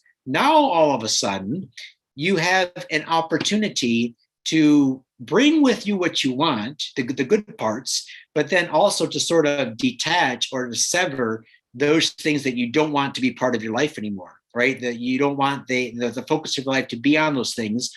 And not only is it an excuse for you, it's an excuse for everyone else, right? Because, they don't expect you to do this anymore because you don't even live in the same country. All right. So the commitments that you want to detach from is much easier when you become an expat, and you can do so with grace. It's not that, if you get an invitation, hey, you know what? So-and-so is having this thing this weekend. Will you come? I really want to, but I can't, you don't want to back out, but you don't feel like doing it. When you live out of the country, I love to come, but I'm living as an expat in a foreign country, not so easy for me to get back, even if it is easy for you to jump on a plane and get back. And that's the thing with Belize. It's close enough to North America that you can get back for all the things that are important for you, but it allows you that mental space to detach and then to sort of open up a new chapter of your life, to really pursue something different. And for that, let me just give you a couple of examples here. So, of course, I often show the slide, what are you running from? So the things that people often want to detach from is the stress of their current job or their lifestyle or their relationships or, something else. They want to detach themselves from those things, and they want to choose a place that mentally gives them more bandwidth. And here's the thing, when you guys go on vacation, you find yourself after you've really settled into your vacation. All right. So it might take 2 or 3 days if you're A-type personality or if you got a lot going on, 2 or 3 days into your vacation, just on that first morning, when a little bit of boredom sets in, a little bit of good boredom, as they call it, your mind starts thinking of all the things that you would love to do, but haven't done yet, right? Because you have that bandwidth. You want to, learn to play a guitar. You want to learn to, you want to be you write a book. You want to become an author. You want to take up a skill, learn another language. Why is it that on vacation, our minds start to think of all these things that we want to do, but then as soon as we get back home, all those things become impossible again because of our commitments, our schedule, everything else, right? So imagine now if you move somewhere and now your new chapter of your life is sort of like being on vacation, even if you choose to maintain some sort of business or online work, or even if you get involved in another line of work. But now, because the bandwidth is opening up, You have a lot more creativity. You can really morph into being someone a little different. And take a look at this article. This article is in Men's Health magazine just about a year and a half ago, I believe. And the title is The Power of Awe. And this is what is the experience. This is what many people experience when they come to Belize, is this power of being somewhere raw, somewhere that's completely undeveloped, raw, wide open spaces. They immediately feel their stress level come down. They're literally, they physically change. Now, you can prove this. You can have your blood work done before you leave on vacation, have your blood work done in Belize. Just do this. Go to a lab in Belize. At the end of your vacation, pull your blood work, have them test your inflammatory markers, all that kind of stuff. Guarantee you, you will be healthier at the end of your stay, whether it be a week or a month or a year. Because being in somewhere like Belize, where you have these opportunities to really take in what an amazing world we live in, this vastness, this awe, as it was called, helps to reduce stress, reduce inflammation, inspires creativity, lift and improve your mood, evoke spirituality, improve and deepen your relationships, all sorts of things like this. This is all proven, guys. And that's why Steph and I, along with experiencing all that in Belize, when we travel now, we try to experience countries that are just mind-blowing for us. So, for example, places like Iceland, it's an incredible country. Places like Switzerland, climbing in the Alps, places just have these wide open spaces. And in Belize, you can find these wide open spaces. Going on a day sail or a week-long sail on one of these catamarans, either by this company Seduce, going out even just for the day, being out there surrounded by nothing but water, being able to barely even see land at sometimes. Let me just kind of go through some of these pictures here. So this is straight from the shores at Margaritaville. This is the property right at Margaritaville, the Swing of our property, 5:50 a.m., watching the sunrise. Real thing, happens all the time. Going out deep sea fishing, go out so far that you can't even see land, being surrounded by the deep, vast ocean. Going out to the blue hole, either by helicopter or preferably by boat, and dive the blue hole or snorkel the rim. It's incredible. You would never be the same after going on one of these excursions. All right, Richard Branson was just out there just a few years ago. Fascinating guy. Love Richard, and just a cool dude. Really epitomizes a person who just embraces life, right? Even on the mainland. You guys go to the mainland. For those of you looking to live on the mainland, this sense of openness, spaciousness, even in the dense jungles, there's just so much there to be to take in. The different ruins such as Lamanai, El Tunhans, and Antonich, and all these places. Definitely learning to snorkel and dive. This is a real picture, guys. This is the picture of the Milky Way galaxy taken in Belize, just off the shore. I think it was taken down in Hopkins or Dangriga. Just incredible, right? Of course, time lapse to get all those stars in view, but just incredible. Look at these pictures. These pictures were all taken by a professional photographer in Belize. Just amazing. And that's what I hope you guys don't forget this, because I talk about occupancy rates and numbers and return on investments and lot sizes. And I talk about all this stuff. Those things should just be a vehicle to experience this. This is what you're after, right? And you don't even need real estate to do all this. You can come down, buy nothing, rent a small cabana somewhere, and you guys can experience all this. The real estate investment can be a tool, but it still should be a tool that can improve your life, improve your experiences, being able to bond with loved ones, with, your wife, your husband, or your kids, or your grandkids, just being able to experience living in a place like this. What if this was in your home? What if this is your bed, which it could be, right? Buy a piece of waterfront property, build this bedroom, have those views. What if this is your bedroom? What if this is your living room, right? Those sliding shutters, open that up. That's your view every day. I mean, that to me is what it's all about. Now, let me just kind of go through one more thing with you, and then we're going to get to your questions about the pros and cons of living in Belize, different things like that. But I put together some top reasons why you should move abroad, in my opinion. Okay, courses is not for everybody. Some of you attending today have no desire to move to Belize. You're just doing it for the investment purpose. That's okay. Use your investment to go and do other things you want to do. Write the book, retire early, whatever it is. But here is my 4 reasons on why you might consider living as an expat. Number 1, for what you will become.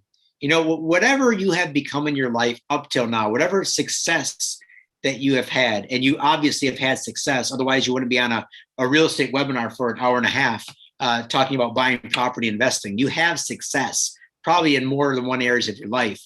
But what you would become by moving abroad, the skills you learn, how to become even more self-reliant, the social skills, adapting to people who think differently than you, who, you know, obviously they speak English in Belize, but they also speak Creole and Spanish and Garifuna and other languages. And the Belizean people are such a beautiful, kind-hearted, loving people, and they're accepting and warm. But you're going to have to learn how to deal with them. Their culture, this is their their home country. How you deal with them is going to be different. Your expectations are going to be different than what you're used to in other parts of the Western world. It might require a career change. Now, what if you did all this and it only worked for 5 years or 10 years, and then you had to go back home? Think of how you will go back different. You will become a different person at the end of your stay living as an expat. Number 2, live somewhere that fits your values. For example, right now, I get a tremendous amount of email from people looking to leave their home countries because their home countries, and we're not going to get all political or whatever in this live stream, for some reason, they are not happy with their surroundings anymore. The where they're at does not fit in with their values. They're looking for a change, and they feel it would be beneficial for them to live somewhere else. That's completely up to them. I'm neutral in this. I choose to live internationally for lots of reasons. I like the lifestyle. I like how I feel in other countries. Some are looking for a work-life balance. All right. They know that as hard as they try, they can't just scale back right where they're at. It's just impossible. They need this detachment in order to start fresh. Increased opportunities for travel and learning. This is a big one. Once you get this travel bug, which I never had it until I got married. My wife really got this travel bug in me. I was never one for traveling. Now I can't stop. You know, I'm just always looking for the next adventure, always looking for the next country, the next city, the next food experience. You know, I can't wait. You know, we've been to 38 countries so far. I can't wait to do the next 38. All right. And when you move to a place like Belize, it's such an eye opener, right? It is such like, wow, you know, I've lived my entire life in my home city, in my home state. I never knew that this entire world was out there to explore and to drink in and to experience. And sometimes it takes living as an expat, not a vacationer. Because if you notice, people that like to vacation, they keep vacations in their place, right? Like I work 50 weeks a year. For 2 weeks, I go on vacation. And those vacations might be to different countries, but they still, for, 90% of their life is spent living here in this one place. When you start to live as an expat, you start to think differently. You start to think globally. Where could I go and live in the world for 2 months? For example, if I have my home in Belize and I want to travel for 2 months, put that thing on Airbnb, use that rental income, go rent an Airbnb in Paris for 2 months, go rent an Airbnb in northern Thailand, experience Thai massage and eat Thai food all day and go to Burma. Anyway, you guys can use Belize as a stepping stone to build an extraordinary life. All right, to live a lifestyle that maybe you haven't thought about before.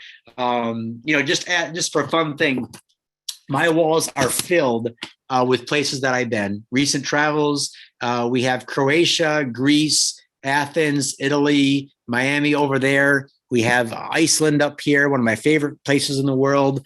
This wall over here, we have just last year, just before the shutdown happened, we went to Las Vegas for the 10X Growth Con, saw Steph's parents at Disney, my parents, been to Zermatt, Switzerland, hiking in the Alps.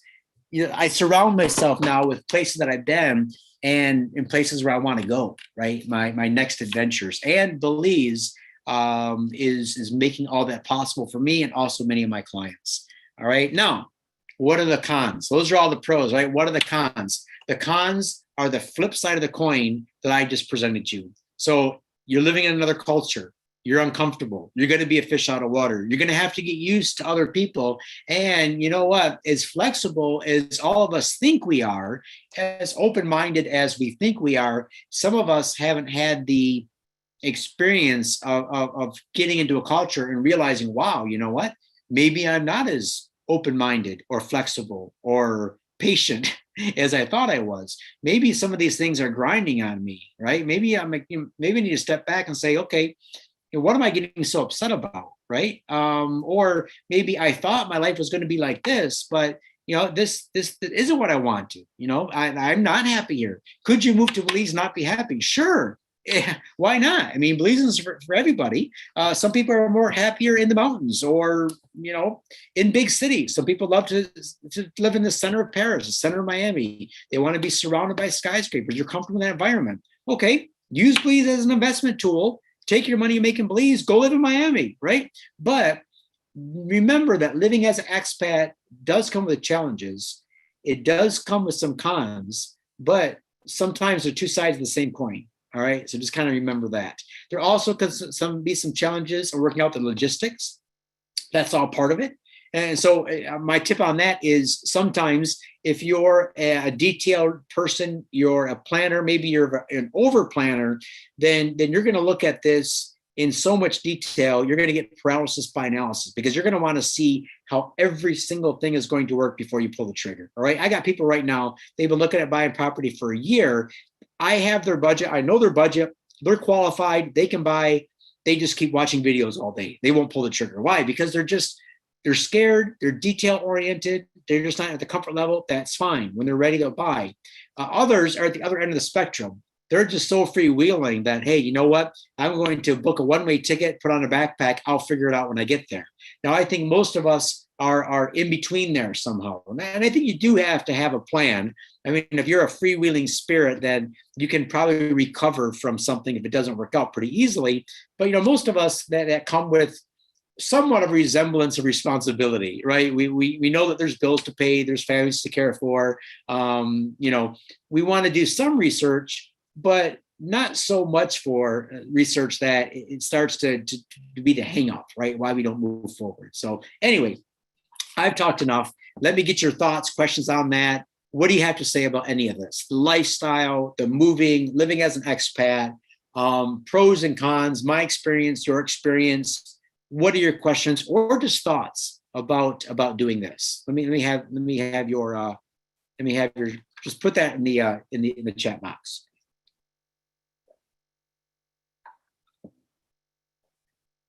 Leroy Esparza says, take my money. Awesome. I take checks, credit cards, bank transfers, buy me a coffee. Easy to do. James says, I know while living in Belize, it would be best to earn US dollars, but should I keep my banking in the US or in Belize? Initially, when we move, I plan to work remotely with the US company. Great question, James. So yeah, absolutely. When you're in Belize, I highly recommend that your source of income be outside of the country of Belize for the most part, right? If you want to supplement it in Belize with something, that's fine. But come down with a pension, Social Security, IRA, whatever it is. Come down with some money outside of Belize because you can normally earn a lot more outside than you can inside the country. So for example, if you have an online business or if you can work remotely, which right now is becoming more and more possible, more and more acceptable. If you're working for a US based company making US dollars, but you're just sitting in Belize, on the beach with a laptop, that's the ideal situation. Keep your banking all in the US, keep your bank in the US. When you come down to Belize, you can go into KeyBank, spelled C-A-Y-E, KeyBank, and open up an offshore account there. What you could do then is transfer your US dollars right to the island, hold them in an offshore account at Belize Bank. And if you want to do things like just have some spending money, go to ATM, pull out some Belize dollars right from US bank accounts. Pretty easy to do. if you become a full-time resident of Belize, and now what you can do is you can open up a Belize bank account and get Belize dollars. So maybe, you transfer, $5,000 or $10,000 into the Belize dollar account, and now you can write checks in Belize. You get a Belize debit card. You can do that. That's an option. Do you have to? No. I got clients who've lived there for 10 years. They have no bank accounts in Belize. No Belize bank account, no offshore account. But there are certain advantages to both, having one or the other or both, just depending on what you're looking to do. But yeah, good to hear that you're coming down with a source of income outside of the country. Suzanne said, I just typed a bunch of questions under Q&A. Can you see those? Let me check. There they are. Hey, I didn't realize this. So Suzanne did ask a bunch of questions. All right, let me get to a couple of these, Suzanne. Sorry about that. Air conditioning for sleeping. She says, I have a question about air conditioning for sleeping. From the research I've done, looks like you can buy cooling systems that plug directly into a solar panel. Have you used them? Looking to start an environmentally sustainable business. Is the government reasonable to work with businesses that are people, environmentally, and ocean friendly? Absolutely. So for example, Suzanne, if you go to Airbnb right now, go to the Secret Beach area, you're going to see the Casanova Cabanas. You're going to see a 2-story White House. You're going to see Casa next to the sea. All of those are off-grid. All of those have AC with solar panels. So you can run AC with solar panels. I'm not an expert. I don't know how it all works, but I know it can be done. So absolutely. If you want to start a business in Belize, Belize is very pro-business, starting business. They love foreigners to come down. It puts money into the economy. They have no problem at all with us doing that. It's not a lot of bureaucracy like it is here in France. It's very easy to open a business, and you can do that. Yeah, it's not a problem to do that. It will take a skill set, just like anywhere. I mean, obviously, if a majority of businesses fail in the US and Canada within 5 years, and that's under ideal circumstances, Belize, you're going to have to really think about what business you're going to open up, how it's going to benefit the economy, what your income is. It's just another level of attention to detail, but it absolutely can be done, and there's a lot of people doing that. How is it to employ Belizean people? Are they good workers? Yeah, absolutely. Belizeans are very good workers, and not only that, but they're just a pleasure to work with. They're just friendly. They're happy people by nature. They don't. I mean, I don't know how much you want me to say. They don't. They're just different. They're more laid back. They're kind people. They might need training as far as what you want them to do, because they might not know what you're looking for in an employee, but that's on you, right? And that's true even in the United States. So hire based on personality, train for skill. That's what I always say. Don't hire based on skill. Interview people. If they got a pleasing personality, they have a good track record, you get to know them. Hire based on their personality. Their skill set will come just as you train them. Another question: is there any ocean research or ocean environmental organizations, schools there that you know of? I'm going to have to do some research for you, Suzanne, on that. I know there are some organizations.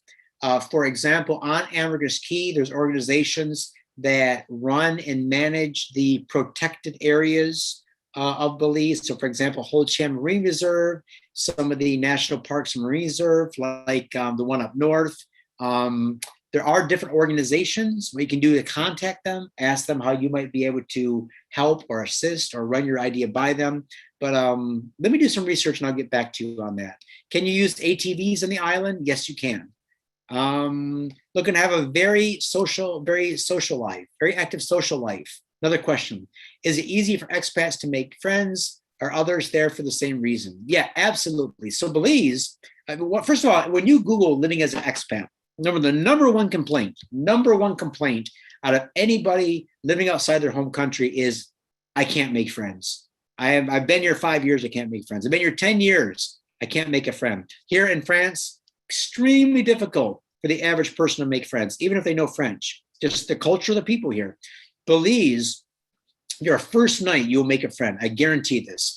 anybody who's been to Belize for a week, and if you're just on vacation, they would tell you within the first night or day, they made new friends. Why? The openness of the expats. If you're leaving your home country, you're probably open-minded. You're probably open to wanting to talk to others. You're probably social yourself. If you're not, then you're not at the bars and at the restaurants, hanging out, getting involved in organizations. You're a recluse, so you're not meeting people anyway. So you have to worry about those expats. And there's some like that, right? But yeah, you are going to have no problems. And there's a lot of things to do. We often talk about, the beach bars and meeting expats at the beach bars. You don't need to be a drinker and hang out at beach bars to be expats. All right. That's just one aspect, you might say, of a way to meet people. There's a lot of social activities that you can get involved in. There's clubs that you can join for exercising. There's sailing clubs that you can get involved in. There's all sorts of things. And because it's such a small community, what makes it interesting is that, like when I get back to Belize, we're planning a trip back now as soon as things open up. Steph and I just watched a video, and the last time I landed, within 3 minutes, I was on a golf cart riding down the road, and we passed 3 people that we knew that we had to pull over and say hello to. And this is after I had been gone for a while. So when you are on an island and there's only one road going south, one road going north, and one road going east or west, chances are your people that you've met, you're going to be waving to, hello, pull off, make plans. You're not living inside. People right now, you might be living wherever you're living right now. You might not even know your neighbors, your next door neighbors. Could you pull up your car, your driveway, you get out, walk to your house, you might wave. Everest Key is completely different. You're on golf carts, you're moving, shaking. There's only so many stores to shop at. You're seeing people in the grocery stores, right? You're seeing people at the restaurants. And we need so many restaurants to eat at. So it's very, very easy to make friends. So you're gonna have no problem doing that, Suzanne. Let me take a few more questions here, and then we will pop back open.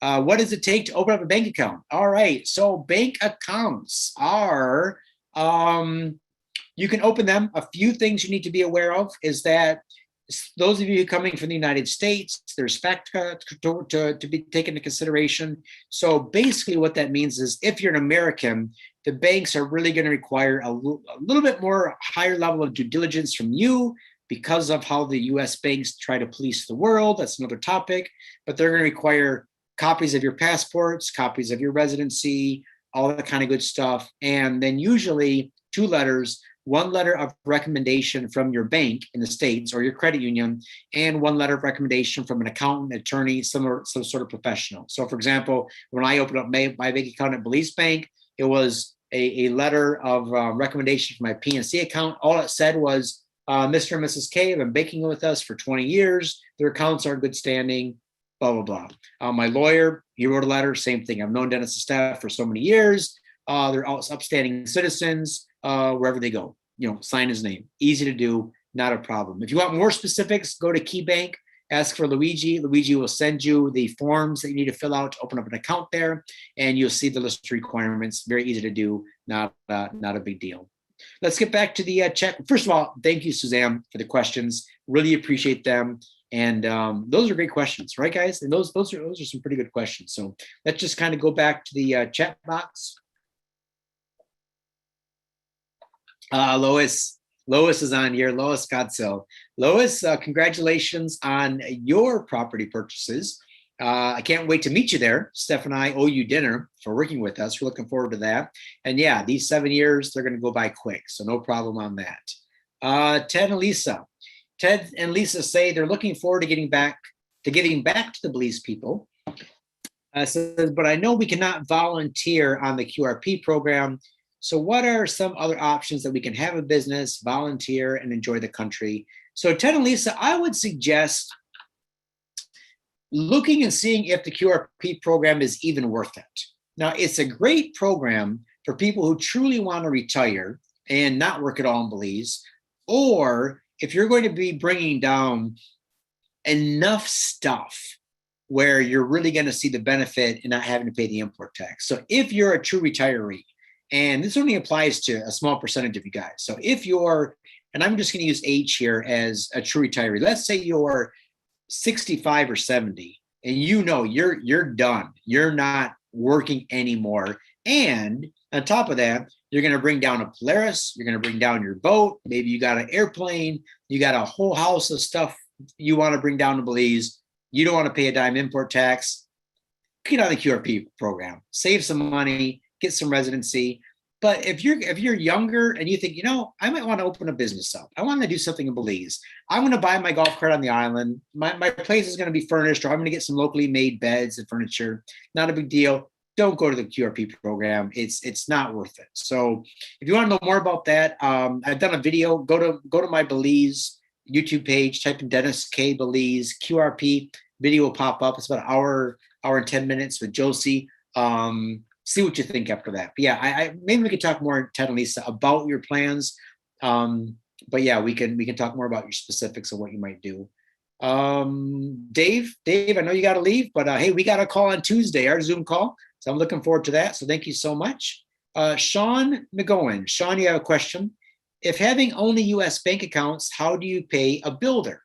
Do they take checks from U.S. banks? How would you pay if you started a build before you actually got there? So that's a great question. All right, so Sean, you don't have any bank accounts in Belize, but you hired someone to build your house. So how could you actually physically get money to them? Well, number one, do a bank wire transfer. Very easy. So the builder's bank account is in Belize. Let's say it's at Belize Bank or somewhere else. You can just do a wire transfer. You have to go into your bank to do this. Do a wire transfer to that builder's account in Belize. Wire transfer might cost you $35 or $70 for a one-time wire transfer, right? You send it from your bank through the corresponding bank, might be Bank of America, New York, whatever it is. It'll go routed through a corresponding bank down into Belize. Now, what you might check out too is I use a company called Wise, W-I-S-E. It used to be called TransferWise. Now it's just called Wise. And they also offer the ability to wire money at a much lower rate to banks all around the world. So check out now. So wire transfer, using a system called Wise or Zella, something like that. There's lots of ways. Ask your builder. Your builder has been doing this for a while too. They might have an account in the United States. So for example, if they have a family in the U.S. and they prefer to have some U.S. dollars, because it's difficult sometimes for Belizeans to get U.S. dollars, and they want U.S. dollars. So for example, if I have a builder, I'll say, you know what, your initial down payment is 20 grand for me to start the work. Put this to this account, and it's all legal, right? This is all like on paper. There's nothing shady going on here. The builder would take his money in U.S. dollars in the United States, credit your account in Belize. There's lots of things you can do with this. So get with your builder on that, and you'll be able to work something out. So yeah, Gary asked the same question: how to get large sums to your contractors? Yeah, just go through a wire transfer. Another example, and I have to run this by Alberto. Sometimes I use Alberto's escrow account, and that might come with a small fee, but sometimes you can use Alberto's escrow account. KeyBank, again, put the money into KeyBank, see what KeyBank can do. So there's lots of different things that you can do to get money in Belize. Wade Robinson, when I find a property, how soon does the down payment have to be received? And should I already have an account in Belize for expediency? Yeah, so absolutely. The question is no, you do not need a bank account in Belize. Most of my clients, 90% of them that are buying and selling and investing in Belize do not have a Belize bank account, right? When you find a property in Belize that's for sale, let's say I post a video, one of those properties I showed on the webinar special. You want that second row lot on the East Coast? You let me know. We write up the deal. You sign as the buyer. The seller signs. I get the completed contract back. We send it to Alberto. Alberto sends you an email. Congratulations. You've got this property under contract. From that point, you normally have 2 to 5 business days to wire your 10% earnest money into Alberto's escrow account. All right. So that's an easy transfer because that goes from your account to Alberto's US dollar account. Direct transfer, easy to do, not a problem. So right now, Wade, you're looking at properties. Great. Look. When you find something, ready to pull the trigger, boom. You pull the trigger, write up the deal, 2 to 5 business days to get the 10% earnest money in. The balance is usually at closing, which is 60 days out if it's a cash deal, or the balance of the down payment is due 60 days out. So for example, if you're financing with 15% down, you put 10% down now, the other 5% at closing. then go to your monthly payments, plus your closing costs, of course. So yeah, don't need a bank to buy property in Belize. Never have, never will. Parrish says, I'm a pretty extreme type A personality. Pretty much plans out everything every step of my life. But, okay, I'm going to read this because you put it out there, right, Parrish? This is okay to share. You shared it with the group. It says, but about 18 months ago, I thought I was having a heart attack. It says, turns out it was something else, not nearly as serious. But that event changed my entire life, starting with working extremely hard to improve my overall health, get back to being very active and healthy, which I've been able to accomplish. Congratulations on that. What a wake-up call, man. It's also opened my eyes that life is short. Before that, I would have never pulled the trigger on buying land in a foreign country, even if I had dreamed about doing so. I just turned 50. I'm looking at retiring soon. Congratulations. Now I'm even considering moving to Belize, not just being an investor there. Point being, even someone as type A and rigid as myself can make a change. Everyone that knows me is pretty much shocked that I even bought down there, especially sight unseen. I just know I need to live while I'll still can enjoy doing so. Wow. You know, hats off to you, man. Parrish, that's awesome. That's thank you for sharing that. I know what you mean. You know, COVID-19, man, it's taken people we've known, we've loved. It affected, you know, people, friends of our family have died because of it.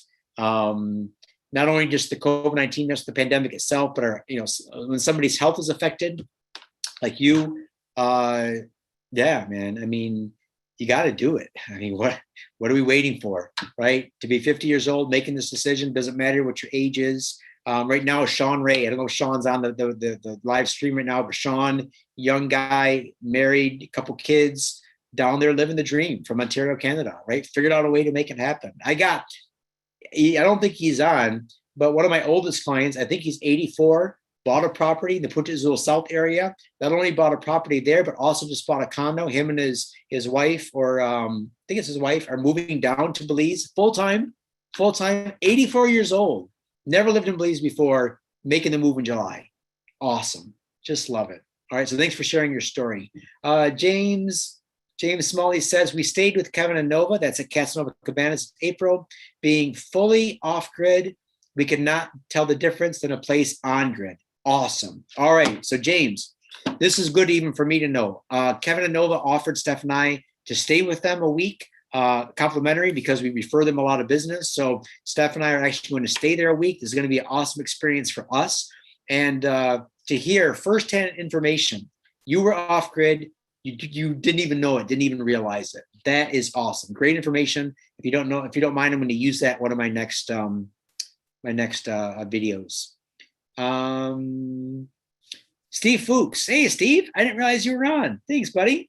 All right. So Steve is also a very good friend of ours, and looking forward to buying you a beer too, Steve.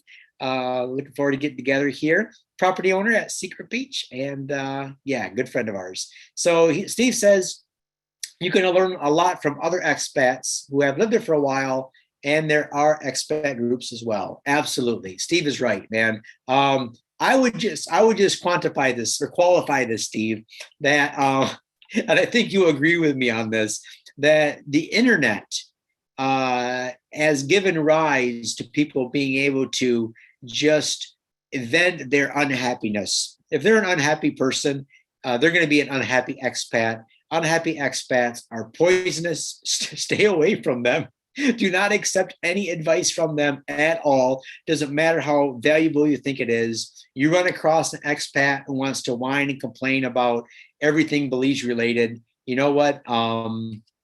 So be it.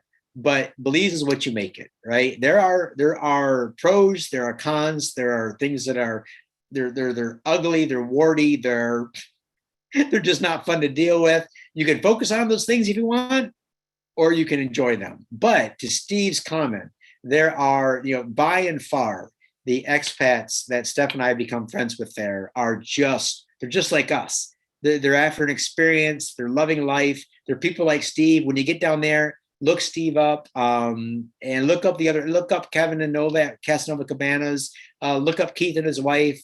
Look, I mean, I can give you just so many people that you're going to want to get to know and have fun with. Go fishing with them. Get together and do a beach barbecue. Go fishing. Go kayaking. Rent that catamaran for a day. Get a whole group of expats. Put it up on your Facebook page. Say, you know what? Next Saturday, we're all going to rent this catamaran. Let's all pitch in and do it. We're going to have this big old party and have some fun. That's the way you're going to make friends. And those types of friends that you do stuff with. Let's say you want to go. Let's say you want to go to the Coyote District. You want to go to Blackenall Lodge. You want to go to Turtle Land down in Placencia. Don't do it alone. Grab a bunch of your expat friends, your new friends in Belize. Take them to the mainland. Have a 3 or 4 day excursion. Those are going to build some memories. Those are going to have, and it's the thing. I would never think about doing that in Bay City, right? Where Steph and I grew up. I would never think of, going to my friends and say, hey, let's go to Paris for the week or whatever. Because, just there is like each person goes on their own vacation. There's not enough time for people to organize getting together, right? But in Belize, most likely those expats that are living there also have some time freedom. You probably have some money freedom. You want to get together and go hang out at you want to go to Playa del Carmen for the weekend. Playa del Carmen's a 5-hour bus ride away. So, take a group, go up, head to the beach, go to Corozal for the long weekend, Thursday through Monday. Take a group with you. You're going to find a lot of fun with that. So Steve, absolutely great suggestions. And you can learn a lot from the expat groups as well. So I highly suggest those. Paul Mansfield. Next question. Is it difficult to volunteer there? I have heard that you have to pay to do so, just like a work permit. Is that true? I don't want to give any contradictory advice. And the law is interpreted differently, right? The law is always interpreted. Like, I often say to people, come down and work online, and, you don't need a work permit. Well, some argue with me on this. Yes, you do need a work permit because the law says this. You know what? I've gone into the immigration office and says, and this is when I didn't have a work permit, is I don't have a work permit. I'm applying to stay. I work online. I make my money because I run a business in the United States. Is that okay? Yeah, of course it's okay. You're not working here. You're not owning a business here. You're not employing Belizeans. You're not taking a job away from anyone. But to some, that's illegal. Have to get a work permit. What's happening now is more and more countries around the world. See, the thing is, they're now just having to catch up with the progress of technology. This wasn't possible before, right? So now digital nomads are possible. It's a thing. So Belize is coming out with a program. It needs to be flushed out where they're saying to people, come on down, work in Belize, and they're going to have a special type of visa for that. Don't know what it is yet. And maybe there's a small amount of tax with that. If there is, great. You should want to pay a little bit of tax in Belize, right? Because that's the way Belize is going to grow and function. You shouldn't want to come to a country and low property tax, no capital gains, zero property tax. I give nothing back to the community, right? So if there's a little bit of tax with that, so be it. You're making good money. Give back to the community that way. Right now, the way that the verbiage is worded, we just don't know. Even gets into a more of a gray area when it comes to volunteerism. Now, what kind of volunteer work are you doing? And do you need, for example, a volunteer permit, some sort of work permit to go down there and volunteer to work 1 day a week with troubled youth? I mean, is that the government of Belize is really saying that to go and to help and to give counseling that you need a work permit to do that? Is that what they're really saying? Some may say yes. I don't know. Call the immigration office, call the Belize Tourism Board, go right to the source. And even then, you're probably going to get 10 different answers. Why? Because that system is not yet, caught up. They never had this issue before. They never had these people coming down. They never had somebody showing up in the country, Paul, and saying, I'm here and I want to volunteer in the community. What do I have to do to volunteer? They just don't have this happening that much. So now, as you move forward, things will probably grow, they'll develop. As an example, right now, real estate agents and brokers, we don't need to be licensed in the country. We've talked about this for years. There is no license requirement, but we're trying to put those things in place, first of all, so that there's some uniformity, there's some training. I want to be licensed in Belize, right? Because that comes with a protection for myself and for all you guys. But there is no licensing. So you just have to rely on my experience, my testimonials, what I've sold, what I've bought. things like that. So to answer your question, Paul, I don't know what's true because you're always going to get a different answer. But the one thing is for sure, if you actually want to work in Belize, open a business, that stuff is straightforward. Get yourself a work permit, go work for a company that will sponsor you, open up your own business. If you need any of that help, if you need help with any sort of work permit application or residency application, I work with a really good guy on island, local guy, local Belizean. His name is Ruben Donis. Ruben Donis. I'll give you his contact information. When you go there, meet with Ruben. Ruben is an excellent source of information. Sometimes the paperwork can be overwhelming to the layperson. They're not used to like having these forms and, what do I do here? Where do I sign? Do I need this? Ruben will sit with you, make sure all your paperwork is done, take that, hand walk it through. He's a big help. He's helped Steph and I, clients of ours, really good guy to work with. I highly recommend him. All right, we got lots more here. Let's keep going. So Joe Morgan, it seems that all these scuba shops are on the East Coast. Odd question, but do you know the distance from Secret Beach to the nearest shop? Yeah, absolutely. So East Coast is where the reef is. So all the scuba guys are going to be on the East Coast. And the nearest shop, so for example, when you're at Secret Beach, let me just pull this up real quick if I can just show my PowerPoint, or not PowerPoint, my Google Earth.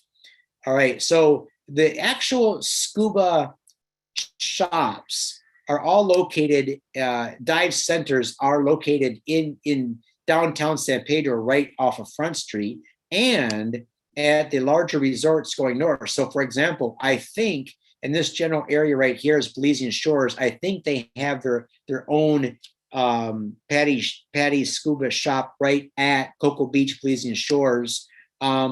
So for example, from Secret Beach over to Belizean Shores, you're looking at 2.83 miles, so a 3-mile golf cart ride. But if you want to, that's the easiest. Drive your golf cart over the 2 or 3.5 miles, and then you're right there. The boat's right there. The tanks are right there. You get in the boat, you go off, you dive right here. Also, if you make any arrangements with dive shops in Belize City or in San Pedro town, they'll pick you up at any of these major resorts. All these piers up in here, Bear Reef Realty, Indigo, Mata Chica, you can just drive across, hit any of these resorts, they'll pick you up right at the docks. So that's the easiest way to go there.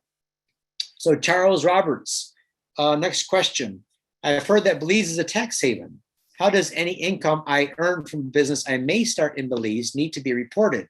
It depends, Charles, on where you're from and what nationality you are. So I don't remember, Charles, if you're Canadian, if you're European, if you're an American, and I'm not a tax expert, and here's why you need to seek counsel.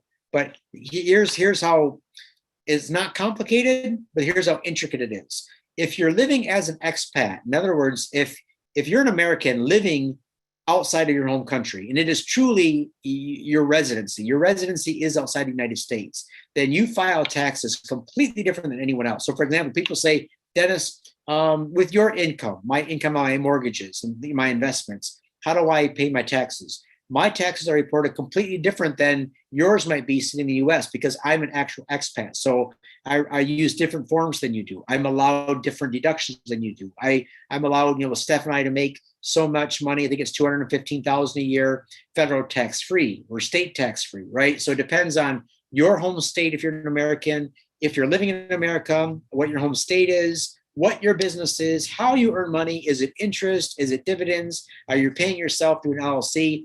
There's a lot of stuff like that. If you're Canadian or from any other country in the world, it's much better for you guys because when you move to Belize, oftentimes you become a non-resident of your home country and you don't pay any taxes to your home country. You might still have to file, but you don't pay any taxes. So again, not a tax expert. Depending on where you live, consult with your tax attorney or your accountant, and they'll be able to give you some good advice. Most likely, your tax attorney will not have a clue, just to be honest. Go on websites. There's expat websites where you can get consultations, spend $100, spend $200, get on a Zoom call with one of these guys. Say, look, I'm an American. I'm from Florida. I'm from Texas. I'm looking at moving to Belize. Kind of lay it out. What should I know? What should I do? how can I put things in place now to pay the least amount of taxes legally possible? Because that should be your goal, right? Pay your taxes, but pay the smallest amount is legally possible. So that would be my 2 cents on that. Joe says, okay, sorry, Joe. Joe asked the question, not how many miles, golf cart drive time. All right, Joe. So I got to do some math. Joe says from Secret Beach to the nearest patty shop. So it's 3 miles. What does a golf cart do? 15 miles an hour. So if a golf cart does 15 miles an hour, how many minutes can they do 3 miles in? I don't know, 10 minutes? Yes, 10, 12 minutes. Bumpy roads, let's say 14 minutes. Say 12 to 14 minutes by golf cart, doorstep to doorstep. That's how long it'll take you to, sorry about my itchy nose here. Got allergies, things are blooming. I know it probably doesn't look good on TV, but hate this. All right. So next question from Lois. She's got a question about wire transfer. And I'm sorry I'm jumping around here because I'm just answering questions as they come in. So I apologize if I'm ping-ponging around, but hopefully this is providing some good value to you guys. Lois says, wire transfer, what if your bank is in the US and you're living in your Belize, building your house, can you transfer? Absolutely. So here's what you need to do. Before you leave the US, go into your bank and say, I need to set up the ability to do online wire transfers. I need to know what you require of me. Do you need a passcode? Do I need to call the bank? Do I need some sort of PIN number? Do I need some sort of voice recognition? What do I need to do so that when I want some money wired, boom, I can do this from abroad? You need to set this up with your bank before you leave, because if you don't set it before, some banks require an in-person wire transfer, So you need to set that up before. Your bank will be able to help you with that. No problem at all. Daniel says Alberto's escrow account is in the US, so easy to transfer money. Correct. So, and here's the interesting thing. Several years ago, the US banking system started to cancel their relationships with hundreds and hundreds of offshore banks, including those in Belize. And what it was that some of the Belize banks also were reciprocal in that.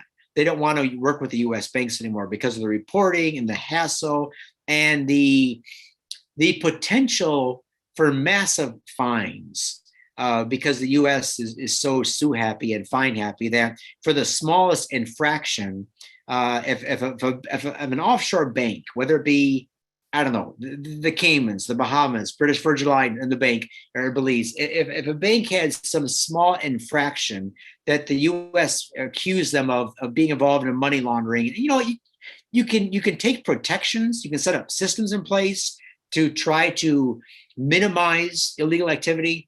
But the bottom line is something is going to get through, right? So what if something were to happen? The Belize bank is now going to get sued hundreds of millions of dollars for an infraction that they just couldn't help. Belize banks said, you know what, forget it. I'm not working with the U.S. banks anymore. When this happened, a lot of closing companies lost their ability to handle closings, including a lot of lawyers. A lot of lawyers lost their ability. Now imagine this. You're a lawyer in Belize, you're bar certified, and you can't handle real estate transactions anymore because you don't have a bank anymore where people can actually wire money into. What Alberto and his team did when this happened, they also lost their corresponding bank, but they were able to find one in the United States. So it's Nusenda Credit Union. I think it's out of New Mexico. So Alberto has his main escrow account in the United States. So when you wire your money to buy a property in Belize and you use Alberto and his team, you will wire the money to a U.S. escrow account. And you will wire all of your closing funds and the balance of the money needed to fund the deal, and then Alberto would distribute that from there, either to the sellers in Belize or another part of the world. So yeah, that is a good point, Daniel, and appreciate you bringing that up. Jesse and Bud, hey, thanks a lot for joining us today. Your question is: as a married couple, can I be on the QRP program and my wife still open a business? Okay, that is a good question. And that is what we used to recommend. And for that question, I'm going to recommend you get with Josie Dawson. Josie Dawson. Email me after this. I'll send you her email address. She is our go-to Belizean girl who helps clients understand the rules and regulations. In the past, and even I recommended this, coming in as a couple, use the one person to qualify for the QRP. That way they get the benefit of bringing the stuff down tax-free. They get that all set up. And then the other partner open a business, get the work permit. I've heard that they're closing that loophole, or I've heard that is not legal or not allowed.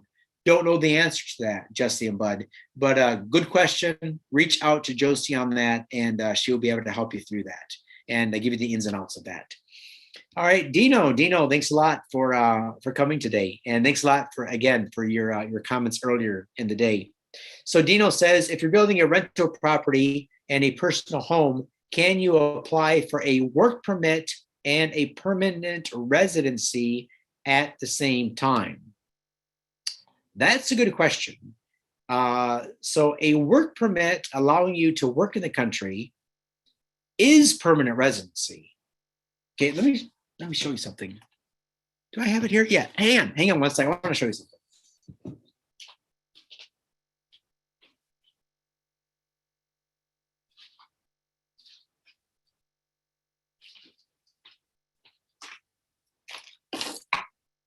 All right, so these are old tattered up passports from years ago, and this is when we applied for our work permits in Belize. Now, we had a company sponsor us. It's just me. My wife did not have her work permit. This is there we go. There's steps. Let me show you mine. Yeah. So there we go. What year is this? 2006. Yeah, so March or April 2006. So this is my original Belize work permit. You can see I was given it to work at a company called Sueño del Mar. It says timeshares, but it's real estate related, fractional ownership in there. This is my stamp. It was awarded, and this work permit here, I could stay for 1 year in this. And then once this year was up, then I simply applied for permanent residency, and this translated into permanent residency. So once you have your work permit, then what you do is you apply for permanent residency, and you can see that right here. Does say permission to remain in Belize as a permanent resident. All right, so now there's my stamp. All right, so once you get your work permit for 1 year, then you can apply for your permanent residency. And again, Ruben can help you with that. And then you have permanent residency. Now this stamp is from 2006. I'm still a permanent resident in Belize, right? This is good. And for my wife, since she wasn't working, she got a dependent, which is right there. You see, I haven't seen this. I haven't looked at these in 10 years. This is amazing. Right there, permanent permit to stay in Belize. All right, so this is as a dependent. So Steph never got a work permit, but because of me, now we both have our stamps and our passports. And what I have to do is next time I go back, get these transferred to our new passports, because these are obviously really old, but I still show this. When I go through the line, when I land in Belize, I give them my current passports, but then I give them these, and they stamp me through as a resident. So I'm a local Belizean. So if you see me in the local Belize line at the international airport, don't have a residency, but we use these permits. All right. So again, Dino, I don't know how to answer your question, but talk to Ruben. Ruben's going to be a good source for information on that. And I'll give you his email. Michael Rogers says, does Belize real estate have option periods? I'm interested in a property now, would like potentially to purchase it. However, I won't be in Belize for 2 weeks. I don't want to buy sight unseen. Good. This is a great question. I would take this one. So here's the deal in Belize.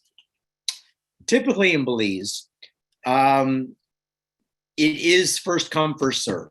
So you see a property, you put it under contract, and usually there's no contingencies unless there is a valid reason for a contingency that you and the seller would agree on. So for example, most deals I write, as soon as you send in your earnest money, that's hard money because you've made an offer was accepted, it's hard. Now, a couple contingencies we put in there. Since you are so close to coming down, you could say, here's my earnest money. I'm going under contract, but I want a 16-day viewing window where it gives me 2 weeks to come down. I want a day to view the property. I want to set foot on it, see it, look at the area. At the end of the 16th day, I'll either remove the contingency, move forward with the process, or I want all my money back, my earnest money. It's a good deal. Another thing you could do is put a contingency based on, for example, the sale of your home. And with all of these things, guys, it can't be extended too far out. Like, Michael, you're coming down in 2 weeks. That's cool. But if it's 2 months, there's no way a seller is going to want to tie up his property for 2 months, because during the 2 months, other buyers are passing by, right? They're finding other stuff. So he's not going to give up his right to sell the property for 2 months just to wait for you to get down there. But 2 weeks, very reasonable. Another reason might be to you need to sell your home. So let's say you find a property, your home in the States is going to close in 30 days. You can't really know for sure what's going to happen. Something could happen. So you know what? I'm going under contract. Here's my earnest money, but it's contingent on my house selling and closing in 30 days. That's acceptable. But anything past that is probably just not going to fly. If you are 2 months out, here's what I would recommend. Oh, hang on 1 second. I got to close this window.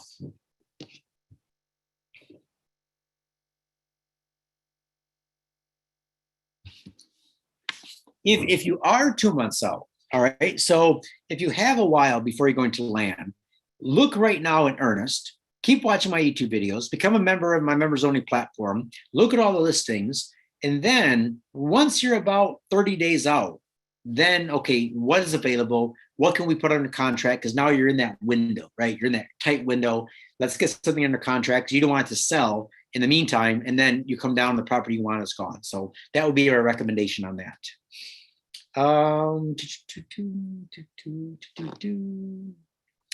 Joe Morgan, right now, are most offers going above or below asking? And if so, by what percent? I understand it's different for each property. So in the US right now, Joe, we are seeing properties going at or well above asking price because there's bidding wars. You might have 5 or 6 people bidding on the same property. In Belize right now, I'm seeing most properties go for asking price. I'm not seeing anything. Well, I shouldn't say anything.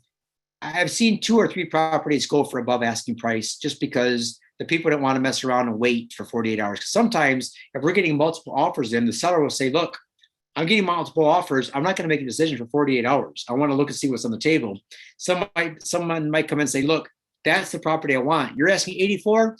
I'll pay you 90 now. It's a done deal. I don't want to mess around. All right. Something like that. Otherwise, no, they're going for at market value. The caveat to that is, Joe, if you have cash is king. Cash speaks volumes. So if you come in with cash, always make an offer, because what that, the person, for example, if I'm asking 150,000 for a piece of property, right? And you come to me and say, I'll give you 135 today. I got to think in my mind, okay, if I take 15 grand off, but I get that money now, what can I do with that money to quickly make back that 15? Or what can I take advantage of now rather than sitting on a property for another month or 2 and then getting full price or maybe going on a 145? So when you have cash, you come to the table and say, look, here's my cash. You don't know why that seller is selling. Now, it could be that the seller is saying, look, I don't want your cash. I'm a financing guy. I want your 10% down and I want to make that interest, right? Then your cash is going to do nothing from him because he's going to want to charge you more for the property. He doesn't want you to pay him less. He wants to get more for it. So if you have cash and the seller needs cash, all right, make an offer. Take a little bit off, round down to the nearest. So they're asking 84, offer 80. They're asking 65, 62, right? Maybe 60. It just depends, right? But yeah, I would go that route on it, Joe.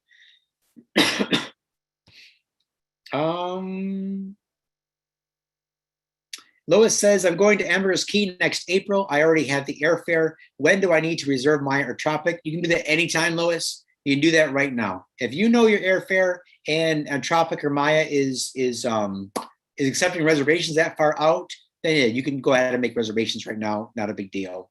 Is one better than the other? I prefer Tropic. First of all, both are really well-run airlines. The planes are almost identical. the reason I always fly Tropic is because Tropic has more planes in their fleet. So, for example, if a big flight comes in from Miami, and let's say 80 people are going to Ambergris Caye, right? They can only take 14 at a time. Whereas my Island Air, they might have 2 planes going back and forth, whereas Tropic might have 4 or 5 that afternoon going back and forth. So Tropic Air can usually get you to Kekaker, Ambergris Caye, other places quicker, just because in their algorithms, they see, okay, planes coming in, let's take our fleet, put them at the international airport, boom, get them out of San Pedro. They can go back to their respective hangars later. But Tropic has more planes, so they can do that a lot easier. I just found them to be a lot more convenient. So I think the price is the same. Maya might be a bit cheaper, depending. Check Maya prices compared to Tropic, but usually they're about the same. I just prefer Tropic. I'm kind of loyal like that. Always fly Tropic. Suzanne says, how do I become a member of the members only platform? Just email me. It's a free platform. I don't charge at all for it. In fact, let me just show you what it is for those of you who have never heard of it before. If you just go to Belize Insider's Guide. And by the way, you can't go to Belize Insider's Guide and just sign up yourself. You have to be invited by email. So if you try to do it through this means, it's just not going to work.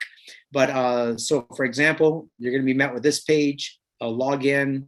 Once you log in, I have a couple different sections. So for example, first of all, I have a section called Belize 101. And what this has is just a lot of good information about Belize. So if you're just researching Belize, watch some of these longer webinars. I just give a ton of information about the different areas, about, 5 tips how to fund your new life in Belize. What is the QRP program? How we deal with hurricanes? What about medical and healthcare? Deep dives into some of these topics. Topics more related to real estate, how to take title, finance a property, seller financing. How does the closing work in Belize? Watch this with Alberto's office. You're going to learn a lot on this one. How to build off-grid in Belize. All right, 92 minutes of how to build off-grid in Belize. Do a deep dive on that. These are good too. Client interviews. These are real people. That's what I tell people. Steph and I are real people. We're flesh and blood. This is what we do for a living. But man, we have a great time doing it. We get to meet a lot of nice people. And, not everybody wants to be interviewed, but for those that do, we get them on the Zoom call, we tape them, get to meet people that are, and all these people, by the way, these are not people that are just looking. These are people that bought and have closed on their properties in Belize. And they tell a little bit about their experience. The other thing about the members only guide is this offers page. See this little diamond here? So sometimes I'm able to offer you guys, my client base, a property before it goes public. So for example, if I come across a property, if Israel says, hey, look, man, I got this property. We need to move it. It's not listed with anybody, but the owners need to sell. What I'll do is I'll create a video and I'll pop it up on my YouTube channel, make it private. But then I'll give my members 48 hours to move on it before it goes public on my channel. So you can see a lot of these properties did sell before they went public. So all these that are sold here, these went to members who bought before they even hit the market publicly. And yeah, so I can't do that with every property. So for example, this house here that's listed by Remax, that's a Remax listing. But a good friend of mine, Christian, said, yeah, you know what, throw it up on your channel. If you can sell it, great. I'll split the commission with you. So that went public, but just to make sure that all my members saw it, I put it on my members only site as well. And it's just an open listing, right? I just put it as open listing. And also my live Q&As, like what I'm doing right now. The last one I did was a couple weeks ago, maybe a month ago. You can go ahead and watch a replay of that here. This one here that I'm recording now, this will also be available for replay. I hope it is. Hope I recorded this. All right. Okay. All right, guys. It's been going 2 hours and 11 minutes. We still got 40 people on. My goodness. Don't you guys have anything better to do on a Sunday? Oh, man. All right. Any parting words, comments? I don't know. Anything to say in conclusion? Joe says a better then dream of paradise. No, just do it. Gary says, just do it. Awesome, Gary. Thanks a lot, man. I wish I could see all you guys. You know, we did it through this webinar platform this time and last time through Zoom. But for the next time, I want to see if I can convert this into a meeting, because with the meeting, I can see your face. I can spotlight you. I can have you actually talk to people. We can interact. I know a lot of you, but still, just to see your faces would be great. Thanks a lot, Ted. Appreciate having you guys on today. I don't have anything more today, and I think that's a lot of good information. But yeah, that's it. So listen, I do these for free, but Steph and I make our money with our investments in Belize and with helping people find real estate. So if you're at that point and you want to invest in something or invest in another something, go ahead, let me know what that is. And if you haven't seen anything, before you go, there is one thing I wanted to say, is especially over the last 4 or 5 months, I've been getting on Zoom calls with people, and we're getting to the point now where the inventory is extremely limited. And this is causing some frustration with people, and it's going to continue to cause frustration. Why? Because people are not going to be able to find what they're looking for, and they're not going to be happy about that. I'm just giving the facts. Secret Beach beachfront, you can almost forget about it. There is nothing available right now. There are 2 lots available. Price is $275 cash firm, period. Has a road in front. It's a bummer for some people. Some people don't care. Other than that, no beachfront left anywhere with road access, anywhere close to Secret Beach. All right. That's the facts. Second row lots, as far as I know, nothing left. There's that one that Remax had listed for $145, only second row. In the entire Secret Beach area, third row, only there's 2 lots that I have listed for $84,000. Nothing else left. Fourth row, one lot left. Nothing else. People say, I'm looking down south. What do you have down south? Nothing. That one beachfront lot, that's the only thing I have available. All right. No off beach down there. I've sold everything. I keep looking. And people say, well, without MLS, how do you know? Because I know the real estate agents that specialize in certain areas. Right. So if I want something down south, I'll go to my top 2 or 3 guys. Hey, look, do you have anything down there? If they say no, there's nothing down there. All right. Same thing with north. Punta Azul South, guys. Punta Azul South, 100% sold out. Nothing left. Not a single lot left. Congratulations to all of you guys who got into the deal. Punta Azul North. All right. There might be a beachfront up there. We're not going to sell the one for Jay.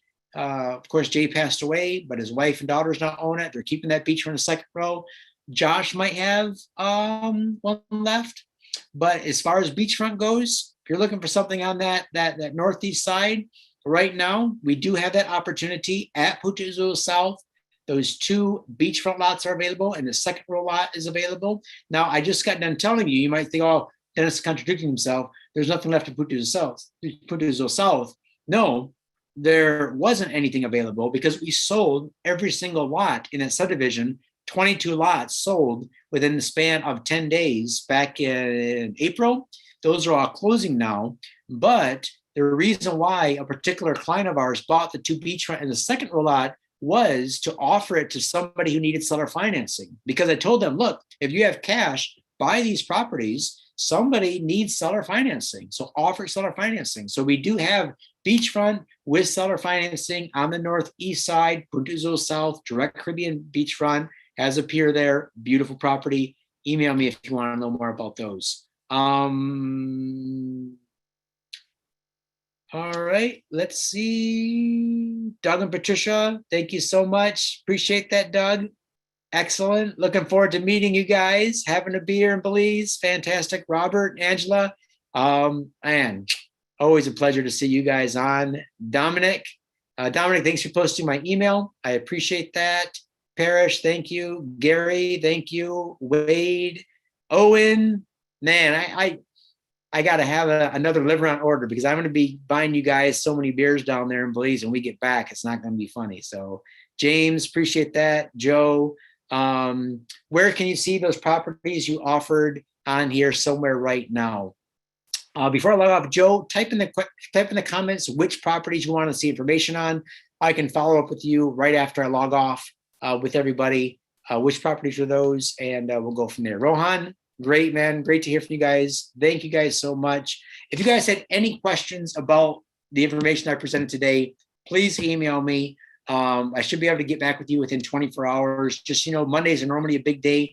It's the day Belize opens back up. Usually Alberto emails me. We got meetings with our teams. So email me. If I don't get back to you right away, email me again, just a friendly email reminder. And we'll go from there. All right. Thanks a lot, guys. Anna, thank you so much. Dina. Hey, Anna and her husband are, where are you guys right now? Which country are you in again? You're in Switzerland? You're in Switzerland, aren't you? Slovakia. Excellent. Slovakia. Some of my Eastern European owners who bought property, sight unseen. All right. So congratulations to you guys at Secret Beach. So they chose well. So fantastic. Great to have you guys on, Anna. And Dino, absolutely. Appreciate all you guys. All right. Thanks a lot. We'll see you in Belize. And you guys take care. Have a great rest of your Sunday. We'll talk to you soon.